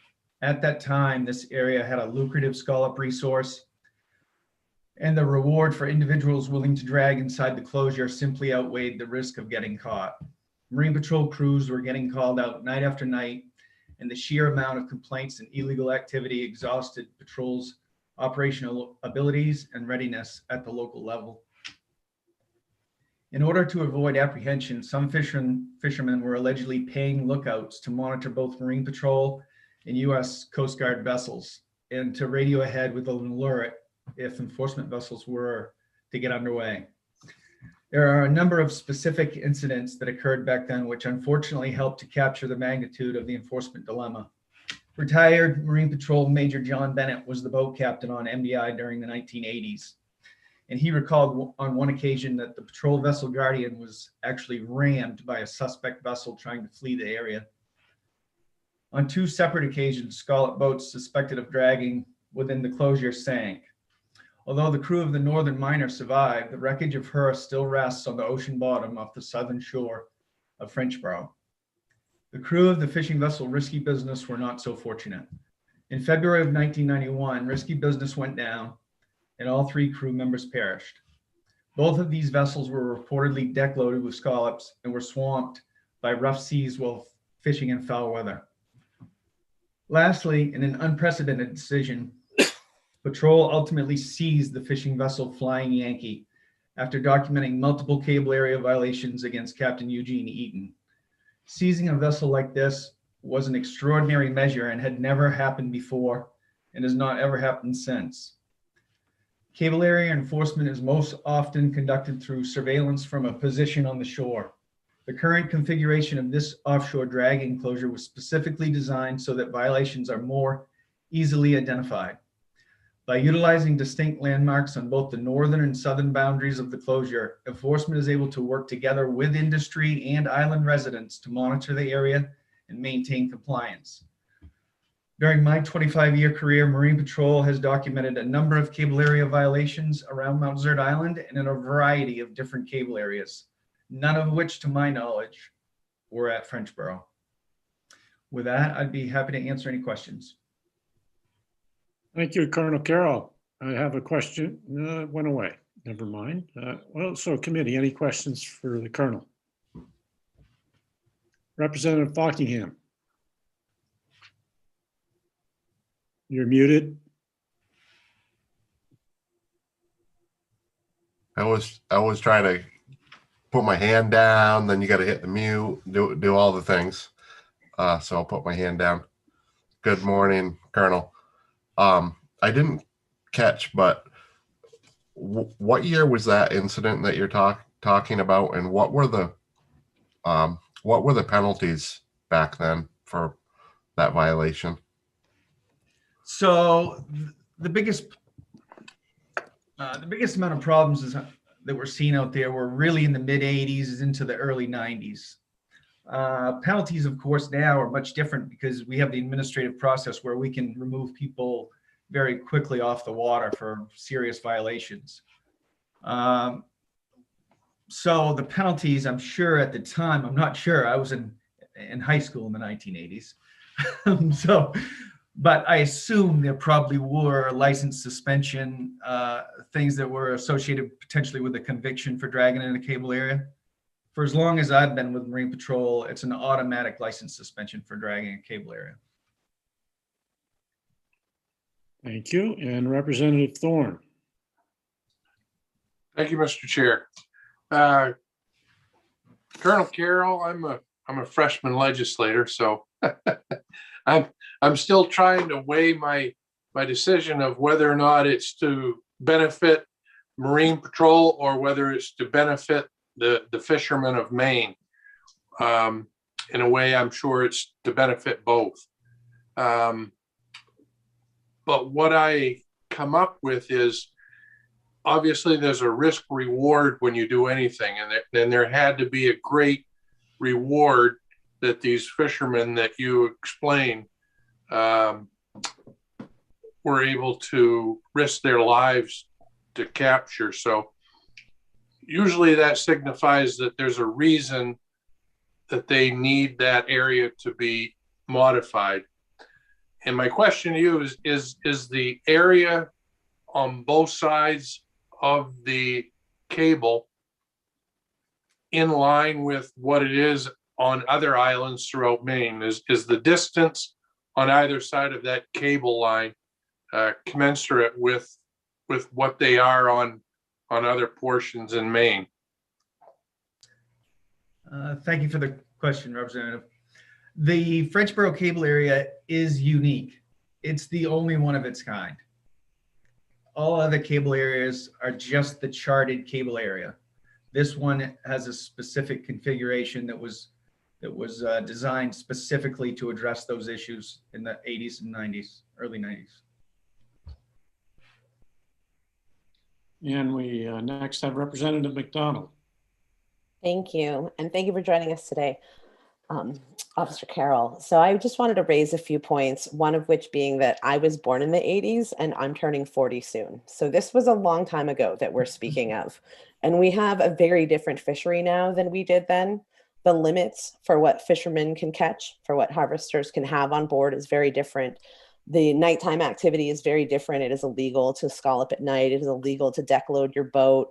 A lot of this sort of wild card outlaw activity does not take place anymore in any of our fisheries. Penalties have increased substantially over the years. Enforcement, I'm hoping, has increased. I do think that resource violations have decreased. Maybe that's due to penalties. So I would ask the committee to consider that the fisheries we have now are very different than the fisheries that we had in the 70s and 80s and 90s. And that includes the advancement of technology. At this point, the fishermen in this area feel that that cable area is too wide for the actual cable way. It's much larger than the actual charted cable area. And I do think that the behavior of the fishery has improved greatly since the late 80s and early 90s. Thank you. And Representative Fockingham. Thank you, Senator. Good representative from Stonington. Said a lot of what I was going to say, but I just wanted to echo that at the time when this was happening, this is now 35 years ago. So there must be a lot of scar tissue that, we're still talking about cable that got dragged up that long ago. And I think it was such a frustration that they made the area so huge to make sure that nobody came anywhere near that cable. And at that time, it was a derby fishery, which meant there was no limit to what you could get. So this was good scallop bottom, and a lot of nighttime dragging was happening, and they were sneaking in there and loading up on unlimited amount of scallops, whatever they could harvest. And now that we have daily limits and a lot better technology, times have really changed a lot. And as the Colonel said, it's the only cable area of its kind that has such a wide berth. And I'm going to let the commissioner in for a minute, then it'll be Representative Crafts, Hepler, and McDonald after that. Yeah, thank you, Senator. I'll be very brief. I just want the committee to be thinking about this not as a cable area, but for an area where we need to have the ability to enforce it for illegal activity. I don't disagree at all with what Representative McDonald and Representative Falkingham have just expressed around how the fishery has changed. But illegal activity continues to occur. It happens all the time. The patrol is responding to complaints all the time associated with this fishery. And if we started to see a good level of biomass within this area, we may see those type of levels, activity levels for nighttime issues start to happen again. So that's really where it turned me. When I stopped thinking about it as a cable area, and I started thinking about it as an area where we need to have the ability to enforce the protection of the resource. So that's why I continue to support a not to pass approach with this particular bill. Thank you. Representative Crafts. Thank you, Colonel Carroll. Thank you for joining us today. I guess you referenced some violations that happened in the mid 80s and the early 90s, but could you speak to current violations? And in addition to that, what is the posed challenge with reducing the size? What are the logistics of what makes it so difficult to enforce a smaller cable area? Thank you, Representative. I appreciate the question. Certainly what happened back then will never be replicated, right? That was a perfect storm of a vast amount of resource at a really competitive fishery. The scallop fleet, drag fleet was immense back then. November 1st, when scallop season opened, you'd look off Bass Harbor and there'd be 70 to 80 boats dragging out there. That just that fleet doesn't exist anymore.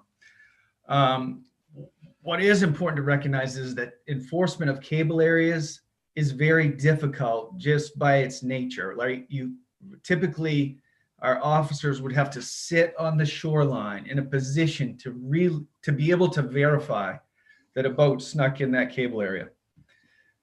Frenchboro, what makes Frenchboro unique, and the reason it was configured that way, is because the power interruptions continued to occur in the winter at Frenchboro. And once they establish those boundaries with landmarks, that's what makes it unique. You know, or an industry member knows, or an island resident knows, if there's a dragger and it's below the sisters, it's in the closure. So if you tighten the boundaries of the Frenchboro cable area, essentially you might as well put it right back to where the charted cable area is, because you'd have to sit there in order to enforce that area. The way it is right now, you don't have to do that. So it really does protect the island's power. So. Thank you. And Representative Hepler. Thank you, Mr. Chair. And actually, this kind of gets to what Officer Carroll was alluding to, was the power reliability. And I thought when we had the public hearing, we were going to reach out to the power company to have them for the work session. And I wonder if that happened and where they might be, right? Because one of the concerns was that they might have to raise rates, and there was a reluctance to weigh in on that. And that would probably be for our analyst. Lynn, please. Yes, thank you, Mr. Chair. So I did reach out to them, and it wasn't until this morning that I realized I had not heard back. I don't know if the email got lost or, but I failed to loop them back in this morning. They must have thought you were calling saying that half the state had no power, so they didn't want to answer it. Thank you. Okay. Representative McDonald. So I'll quickly just answer Representative Hepler's question if I can. Versant's, that increase in price was only if we were going to ask for GIS mapping by Versant, which is not part of this bill. So I don't know where the committee will go on this, but I have a question for Commissioner Kelleher, wherever he went, if I may ask. Yes, go ahead. And it was only that one thing that I noticed in the bill, it's my bill, so I probably should have noticed this earlier, was that it directed the commissioner to get back within 90 days. And I am very open to it being a longer period of time. So I just wanted to raise that question and see if that would be helpful for, if we go that direction, if it would be helpful to add that amendment to the bill. Or if it Thank didn't you. matter. Yeah, I mean, right now, I would look at this issue as I've expressed, as an enforcement issue around this particular area. So if the bill passed, I would go have conversations with Marine Patrol. I would document those conversations, and I probably would not take action if the bill passed the way it had, whether it was 90 days or longer. And then as a follow-up, I'm disappointed that more scallop fishermen didn't attend the public hearing or the work session. Is there an opportunity to continue talking about this issue with the Scallop Advisory Council? I'd be happy, Representative, to bring this conversation up with them. I mean, it's come up with them on a couple of different occasions over the years. You know, we could bring it up to say that there was a conversation around this. Report back to the committee next year about what that conversation was. You know, just so we don't lose the thread here. Thank you. I would appreciate that. As this came to me from a member of the Scallop Advisory Council, I want them to know that we did discuss it and what came out of this conversation, regardless of which way the bill goes. I think that would be very helpful information to provide for them. Yeah, I'd be happy to do that. Thank you. And I would say the way the bill directs the commissioner to evaluate the size and boundaries, I mean, I think he has explained that there's an ongoing and pretty thorough evaluation of it, and it tends towards this perspective that's being presented. So we could deal with this bill, but with a letter to him to take care of the bill in this, and I'm not saying today, but I don't think we have 3 months either. We have deadlines for this session. It doesn't seem like we don't have enough information, so we need to carry it over. Well, we have to fit within the reporting out of our bills too, unless there's a carryover. So just keep all that in mind as we move forward. And next I have Representative McCrate and Representative Hutchins. Thank you. Thank you, Mr. Chair. Excuse me, a question for the sponsor. Well, maybe this is for the commissioner. When does the Scallop Advisory Council meet? Is that anytime soon? We did just have a check-in meeting with them during the season. And what we normally would do is after the season is complete, we usually have a conversation with them while everything is still fresh in everybody's mind, you know, shortly after the season ends. So we could address it at that time. Okay. They meet roughly 3 to 5 times a year, depending on what's happening within the fishery. So there'll be plenty of opportunity. Okay, thank you. And a question for the sponsor, if I may. Representative McDonald, were you suggesting that we could carryover is an idea. We could hang on to this while we get more information. So Carry it I don't over think till there's next. a reason to carry it over. I mean, so essentially my thoughts on this are that this bill directs the commissioner to evaluate it. He has evaluated it. If we wanted to bring that to the Scallop Advisory Council, and if there was a real interest still in pursuing that, then it could come back as another bill that directs DMR to evaluate, this is what the parameters should be, reduce it to the cable area. And if there's an appetite for that at the Scallop Advisory Council, that's something one of us could consider submitting. But at this point, what we are asking of DMR is delivering us without the bill having to be passed. So a letter, I think, is where we landed, or I landed. Does that sound good to everyone? Yeah, that's good too. And if SAC meeting is imminent, then we can probably, within the, tough boundaries for our committee reporting on all our bills on time, delay this one going out until we have a chance to gather that info if there's any more input. But at the time we have to report it out because of deadlines, we'll have to do that. Or, meaning we'll have to come back and do something like that, vote for whatever with a letter or whatever. I'm just kind of keeping the guidelines for the reporting out in mind. So it doesn't have to be today. Representative Hutchins. Yes, thank you, Mr. Chair. I remember this incident years ago. In fact, I remember the loss of the boat that we talked about, the one that sunk, plus the one that was confiscated, and he never got it back again, or at least not usable. And so this is an area that a lot of effort was put into making it so that it could be fished and yet the cables stay relatively safe. It seems to me they even allowed extra access for divers in the area to help with the fact that they could take more scallops and yet still keep the draggers off the line. So I think the commissioner probably has a pretty good handle on what really needs to be done here. Thank you. Thank you. Okay, I don't have any other hands. Representative Fockingham. Thank you, Senator. It seems like right now there isn't really a willingness from the commissioner to make this any smaller, but it's certainly the commissioner knows in the 129th I brought this issue to him and we talked about it then, and it gets a lot of industry conversation. Of course, you know how fishermen are, not too many of them came here with it, but I was actually conversating with some of them that day that were out there scalloping near that area.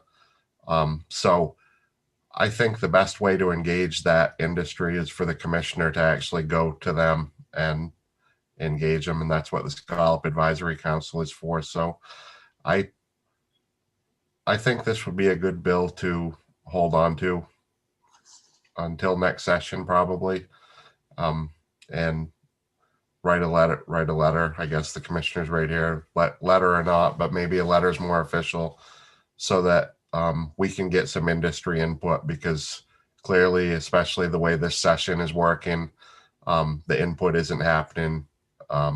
Obviously, the industry has something to say on this issue, but they just weren't aware there was a bill or whatever. So I think this is an issue that should get talked about more, and I'd like to see us hold on to it. That would be my opinion. Thank you. Representative McDonald. I would be agreeable to that. My question then goes back to when the SAC meets again, because it may be this session. So looking at the timeline there, if I'm certainly agreeable to holding it over till next session. It's better if we don't have to hold it that long. I know the SAC is required to meet 4 times a year, so they may have another upcoming meeting before we adjourn. So I'm going to kick that question about timing over to the commissioner. Yeah, thank you. And I'll just point out that I would take a tabling motion while we just look at some of that, unless the commissioner says they're not going to meet before our deadlines might come up. But a tabling motion with what I've heard would allow us a little time without, I'm not hearing a big need to carry this over necessarily, but it's a pleasure of the committee too. So go ahead, Commissioner. Yeah, I'd ask Deidre if she's still on. She supervises the staff that oversees or coordinates with the Scallop Advisory Council. Deidre, has there been any conversations with staff about a year-end meeting? Yes. So Melissa Smith staffs that council, and she recently had a conversation, like you said, that at the end of the scallop season, so shortly after the end of the season, that she would convene a meeting.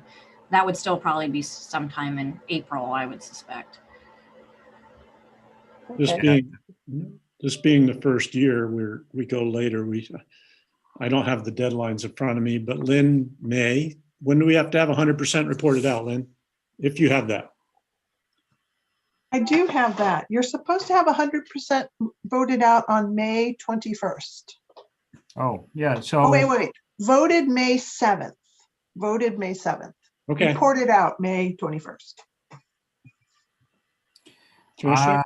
With that, I think we can commit to an SAC meeting probably right around the end of April then, and bring it and keep the committee informed and come back to the committee with the results of that conversation.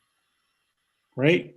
I'll take a motion anytime. Representative Fockingham's next, and then Representative McDonald. That's great to hear, and I just wanted to make it known that for me, it wasn't important to carry it over to next session. I just wanted to hang on to it long enough for the industry to weigh in. So that plan actually sounds perfect to me. That's a tabling motion, I hear. I was going to make that motion, but I'm certainly happy to Representative second McDonald, if you're up. Representative Falkingham would like to. Table it. I'll second Representative Falkingham's motion to table. Okay, we have a motion to table and a second. Linda, you have the people who gave them, and if you don't speak up, you're I good. have them, yes. Okay, So start with you, Senator Miramont, yes, Representative McCray, you're muted. Yes, thank you. Senator Rosen, Yes. Representative Alley, Yes. Representative Falkingham, Yes. Representative Bloom, Yes. Representative Hepler, Yes. Representative McDonald, Yes. Representative Crafts, Yes. Representative Hutchins, Yes. Representative Stanley, Yes. and Representative Thorne. Yes. So that is 12 in favor, 1 absent. Okay, the motion to table carries, and we'll keep this going. It's always great that the commissioner or Deirdre are here every week anyway. We'll know what's going on, and we'll get more info, and we'll bring this back up as soon as we have more info. So that closes the work session for now. LD, somewhere there on the page, 332. We'll continue this later. And we have one more bit of business. The stimulating budget conversation. Oh, I see Representative Hutchins has a hand up. I'm sorry, Representative. No, I'm sorry. I just forgot to turn it off. My apologies. No problem. Thank you. So I'll turn this over to Lynn when you're ready, unless anybody has any other questions before we move on to budget. Okay. I will turn this over to the commissioner when he or the department are ready. Is that right? We'll get this eventually. I think Lynn will All right. walk us through. I thought Thank so. you. You looked like I had said the wrong thing, so I was trying to figure that one out. Okay, good. No, you were doing fine there, Senator Miramont. So we are going to go through the biennial budget. I sent you a document last night. It's different than the document you may have looked at when you went to the joint public hearing. That's because one document comes out one day, and this document, which is the one I will walk you through, came out later. So I am going to screen share. I'm going to go back and forth. I'll screen share. I'll walk you through. And you just, if I can't see your hand, just tell me, because when I'm screen sharing, I often can't see what you guys are doing. So if you're all ready, I can start screen sharing the budget. The first item that is on the page is the Maine Lobster Marketing Collaborative. The first page, I'm going to try and make this a little smaller. Maybe you can see more. Again, let me know if it's too small, too large, or if I need to move it around. The first page just lets you know what the Maine Lobster Marketing Collaborative, what their baseline budget is. It's other special revenue in the amount of $2,686. And I do not believe there are any initiatives related to the Maine Lobster Marketing Collaborative. So I'll move on to the Marine Resources, the department. This page has the baseline budget shows you what is general fund, what is federal expenditure, what is other special revenue. Again, this is just an overview. The first initiative should be on the screen.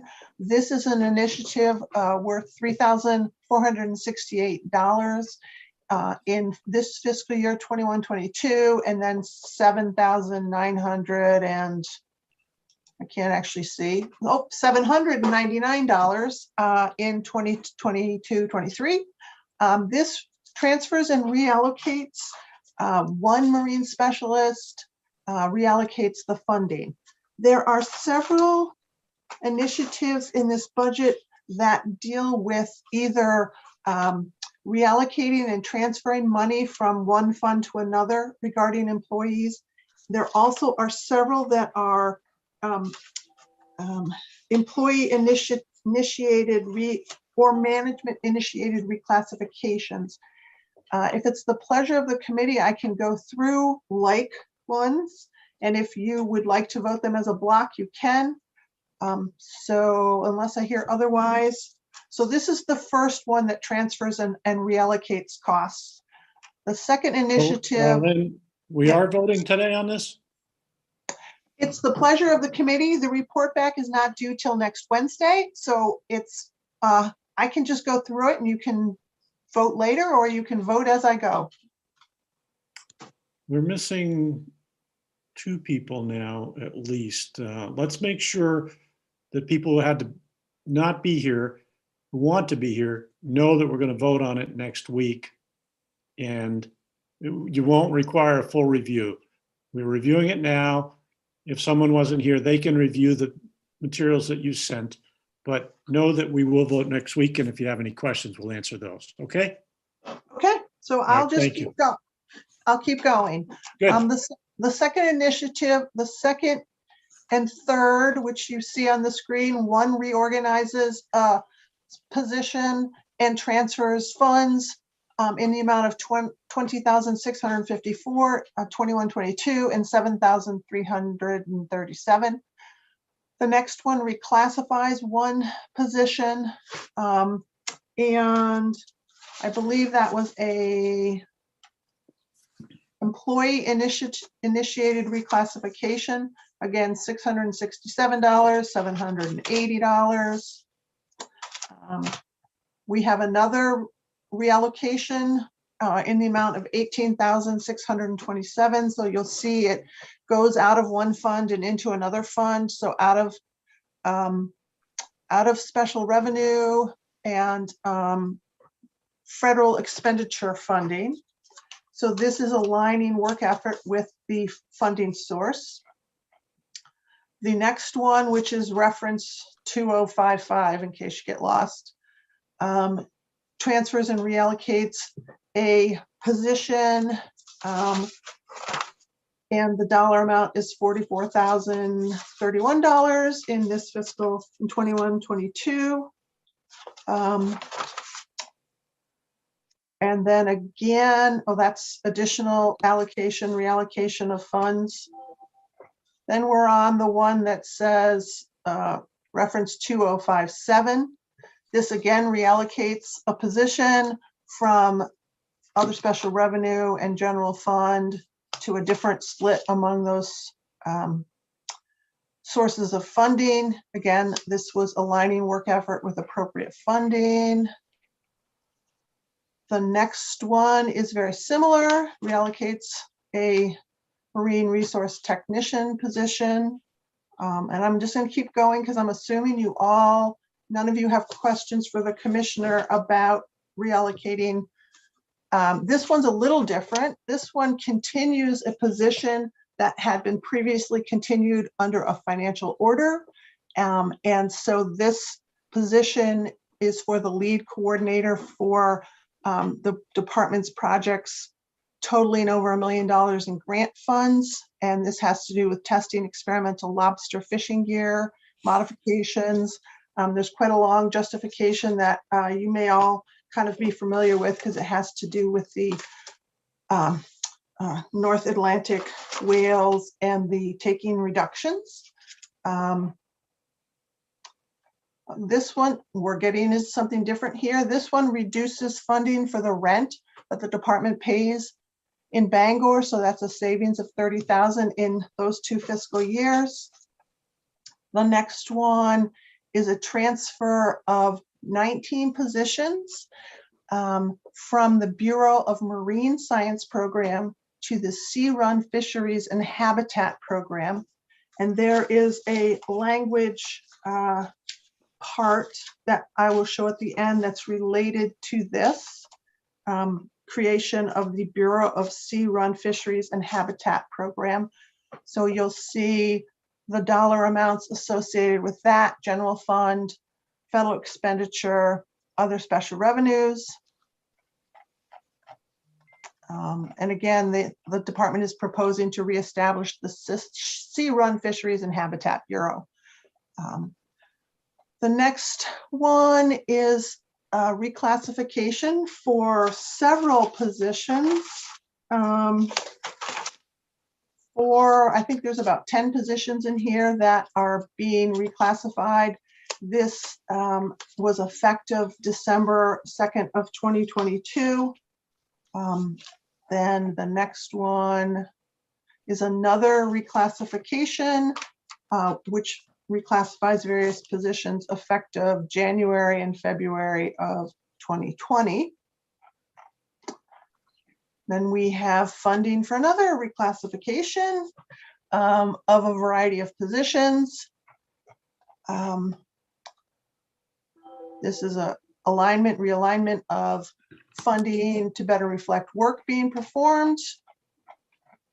And that is, I believe, not the end of everything, but the end of the overall Department Bureau of Marine Science budget. The next budgetary items are within the Bureau of Policy and Management. And here is the first page that gives you just the general overview of that Bureau's budget. The initiatives in that one are all related to, well, the beginning ones are related to reorganization. That's the first one. This one is for central service costs. So this $166,951 is not related to reclassification or reorganization, but it provides funding for central service increase. The next one is approved reclassification in the amount of $31,163. This next one is a transfer of a coordinator position from 100% federal funds to 100% general funds. So you'll see the dollar amounts, the plus and the minus equal. This position supports, this is the aquaculture program, and it, as you know, supports the aquaculture efforts within the state. Then we have a transfer of and reallocation of funding in a position. We have another one here for $12,270. This was a management initiated reorganization.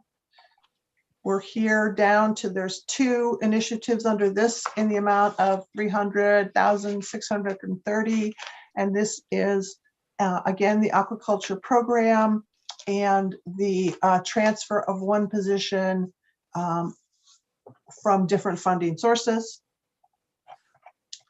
Let's see, again, we have within the Bureau of Policy and Management, this establishes a resource management coordinator position and one part-time paralegal position. I believe that the commissioner testified about these 2 new positions during the public hearing.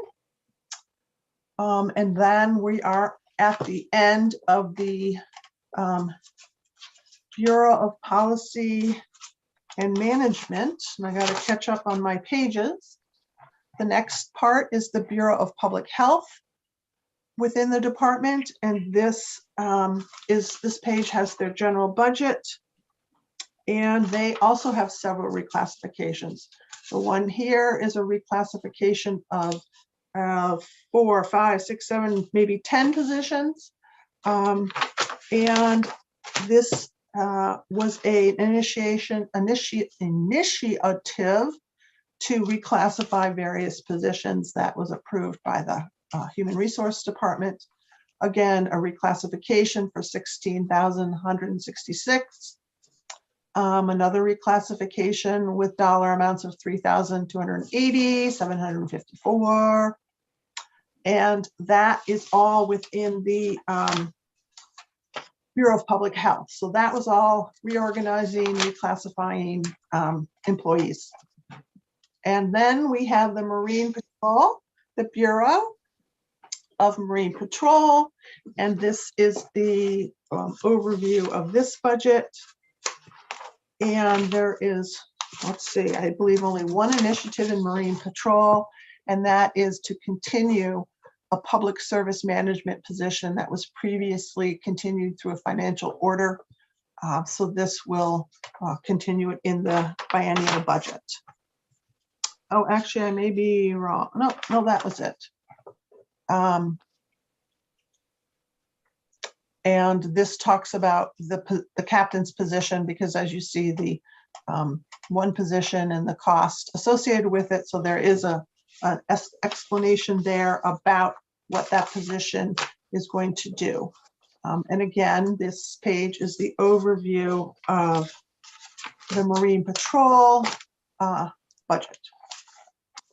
And then we have, I think we're getting near the end, which is the Sea Run Fisheries and Habitat. So this first one is a continuation of positions that were previously continued by a financial order. This was the coordinator for the Salmon for Maine's Rivers and the Citizen Science Monitoring Program, and some grant funds associated with it. So that's a description of that position and what it does. There's also an initiative to continue a biologist 2 position that had been funded through a financial order.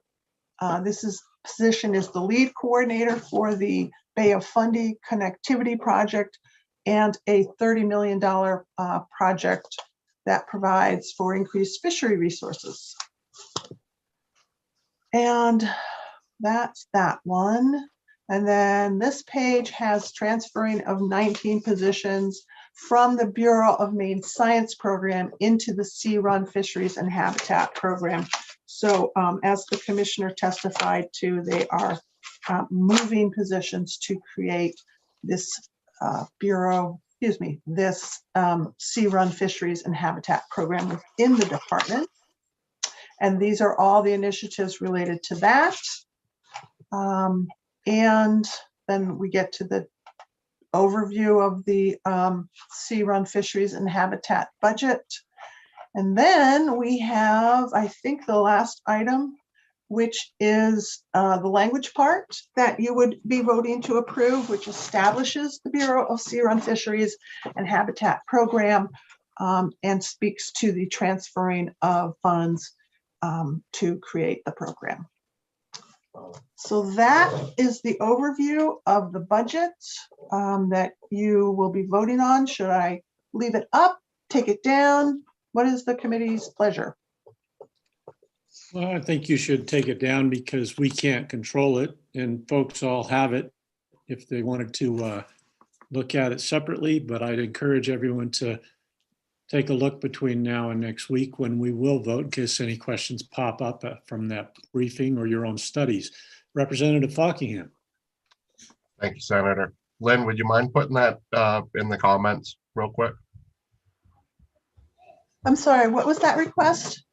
Would you mind putting it in the comments? The budget. The budget. Oh, I'm sorry, putting it in, I don't understand what the comments are. Oh, the chat. The chat. Would you mind putting it in the chat, dropping it in the chat? I don't know how to do that. Oh, it's okay. I think it's in the email, right? It's in the email. Okay. And while you keep talking, I'll see if I can do something fancy that you just asked me to do. Thank you. That's going to go away in a minute. The chat though, because we're going to close the meeting. Representative Hepler. Yeah, thank you, Mr. Chair. Yeah, it is in the email. I have it open. I was going to look at it beside me here on the big screen, but Lynn keeps it right where it's supposed to be, and I'm a little lazy at that. So that was good. But thank you. And now I can look it over. But any more comments, questions, anything before we wrap up for this week? And Representative McCray. Thank you, Mr. Chair. So we'll vote on it next week. I wanted to bring up that there's some issues I'd like us to consider making statements about in terms of staff for marine resources. We had testimony very much in support of the budget, but pointing out that there's some areas where we could use beefing up the staff. One is in the aquaculture area. We heard about delays in leases. So if we could consider, this would be a committee letter to appropriations if we chose to do that, to consider increasing staff in that area. We also have a lot of work being done around the whale issue, so if we could consider staff support there. And a third area, some of you will remember that we had a horrific shark attack in Harpswell last year. And we know that sharks are out there and more prevalent than they have been. And the department's been working on tagging sharks, acoustical monitoring, so that we can keep the area safe. So I would like to put out there that I'd like the committee to consider whether we want to recommend additions beyond what the budget asks for those critical positions. We do have Sebastian Bell in the wings if we need to hear from him, but again, recalling the testimony, there was a very positive feedback, but the importance of moving things along in this growth industry. I thought those are all great ideas, and with the help of the federal money coming, we may have room for things that we weren't thinking. This isn't going. We're only thinking these things may have the room because of the support we're getting, and also the increased revenues that are coming in. It's just not going to be as gloomy as we thought. And these are three very important areas and the commissioners always, and the department are always very conservative in their recommendations. I mean, they absolutely ask for what they need, but then even if they see an expanded need coming up, they try to be cautious about increasing budgets. But here we have a chance to focus on some areas that would really make a difference. So I think that'll be good. And when we review next week, these would be the things that we could add before we vote or discuss before we vote. So thank you. I don't have any other hands. Gives you something to think about, something to review. And Lynn, what do we have on the schedule for next Tuesday so far without this part? If you have that info. I do have that info, and actually the biennial budget is the only item on the agenda. There are no bills that have been referred that haven't been heard, and you've worked everything you need to work. So the biennial budget is all I have. Okay, well, that's a great clean slate to work with and have room to talk without feeling rushed, and yet we'll probably be able to move right through it because we have it to look at. And all great work, committee. I don't know if we're leading all the other committees on getting our bills out, but how could we not if all our bills are done? Nobody else can do that. So thank you. And Representative McCray. Thank you. I just wanted to mention we had talked about follow-up on the report back we had today on LD 28, that if people have suggestions, ideas they want to put forward around that, around the limited entry system or not. But I added that to my calendar. Thank you. Great. Anybody else? Well, Commissioner. You might be muted or you're hoarse. Yeah. One time a meeting, I've got to not do that. I would, Representative McCray, if you had anything specific, I'd be happy to give you information around this. around these other positions. Obviously, the governor's budget is the governor's budget, but I do know there'll be ongoing conversations, as Senator Marymount mentioned, because of the additional dollars that'll be coming to the state. So if there is flexibility, maybe I can try to find out about that before next Tuesday. That would be great. I'm thinking of, in aquaculture, the staff we have, a resource manager, paralegal. I would assume more in that realm would be helpful, but Okay. I'd like to hear back, and resource scientist around whales. Okay. And I think we're talking about I would like to see a scientist around the shark issue, because we know that they are not going away, and we're trying something to make sure everybody stays safe. Yep. So those are my thoughts, but feedback would be very helpful. Okay, the other priority from an agency standpoint, if I'm going to have flexibility, would be Marine Patrol. And currently there are 2 Marine Patrol positions that are frozen that actually cover the cost of the captain that was discussed, that Lynn presented. So if there were additional dollars to fund the captain, we'd be able to hire 2 additional Marine Patrol officers. Great, Okay. I agree. Even Representative Alley like that one. I have a quick. Representative Bloom. Thank you. The converse of that is that if the money cannot go towards people, that maybe we can identify programs that the money for the people could, we could switch it around, so that program could then be funded by the new budget, the new money, and then those people could be funded by the state money. I don't know, but I think that that's going to be part. I don't know if you know anything more about that, Commissioner, whether it's going to be people or non-people. Yeah, I mean, the money that's coming from the federal government is going to be very specific to not FTEs, but for programmatic needs potentially. But that may, as you say, free up additional dollars to help on the personal services side. So it's kind of yet to be known. Commissioner Figueroa is waiting on the details and more guidance from Treasury as it pertains to how the funds can be used going forward. So we're still in a waiting game trying to get that information. And once we know that, I think the legislature and the executive branch are going to have to try to figure out, okay, which way do we go? Who's on first and who's going to pay this bill? And do you think that's imminent? Do you think it's in the next week, the next month? When do you think we'll know? I really don't know. I wish I did. I'm dying to know that myself. I bet. Thank you. And don't forget to get a new airplane for Marine Patrol Steve. He deserves it. He's hanging out over the water. Now he's got to watch for whales, sharks, to give the best info so we can do good protections for our fishing industries. I hope he's not listening. I hope he's not listening, because I'm not going to be able to put up with him for the rest of the day. Okay, that's it for hands. And that's a wave goodbye, because you're good about putting your electronic hand up? Yeah, okay. Thank you. Nice to see you all. Have a great rest of your day. See you next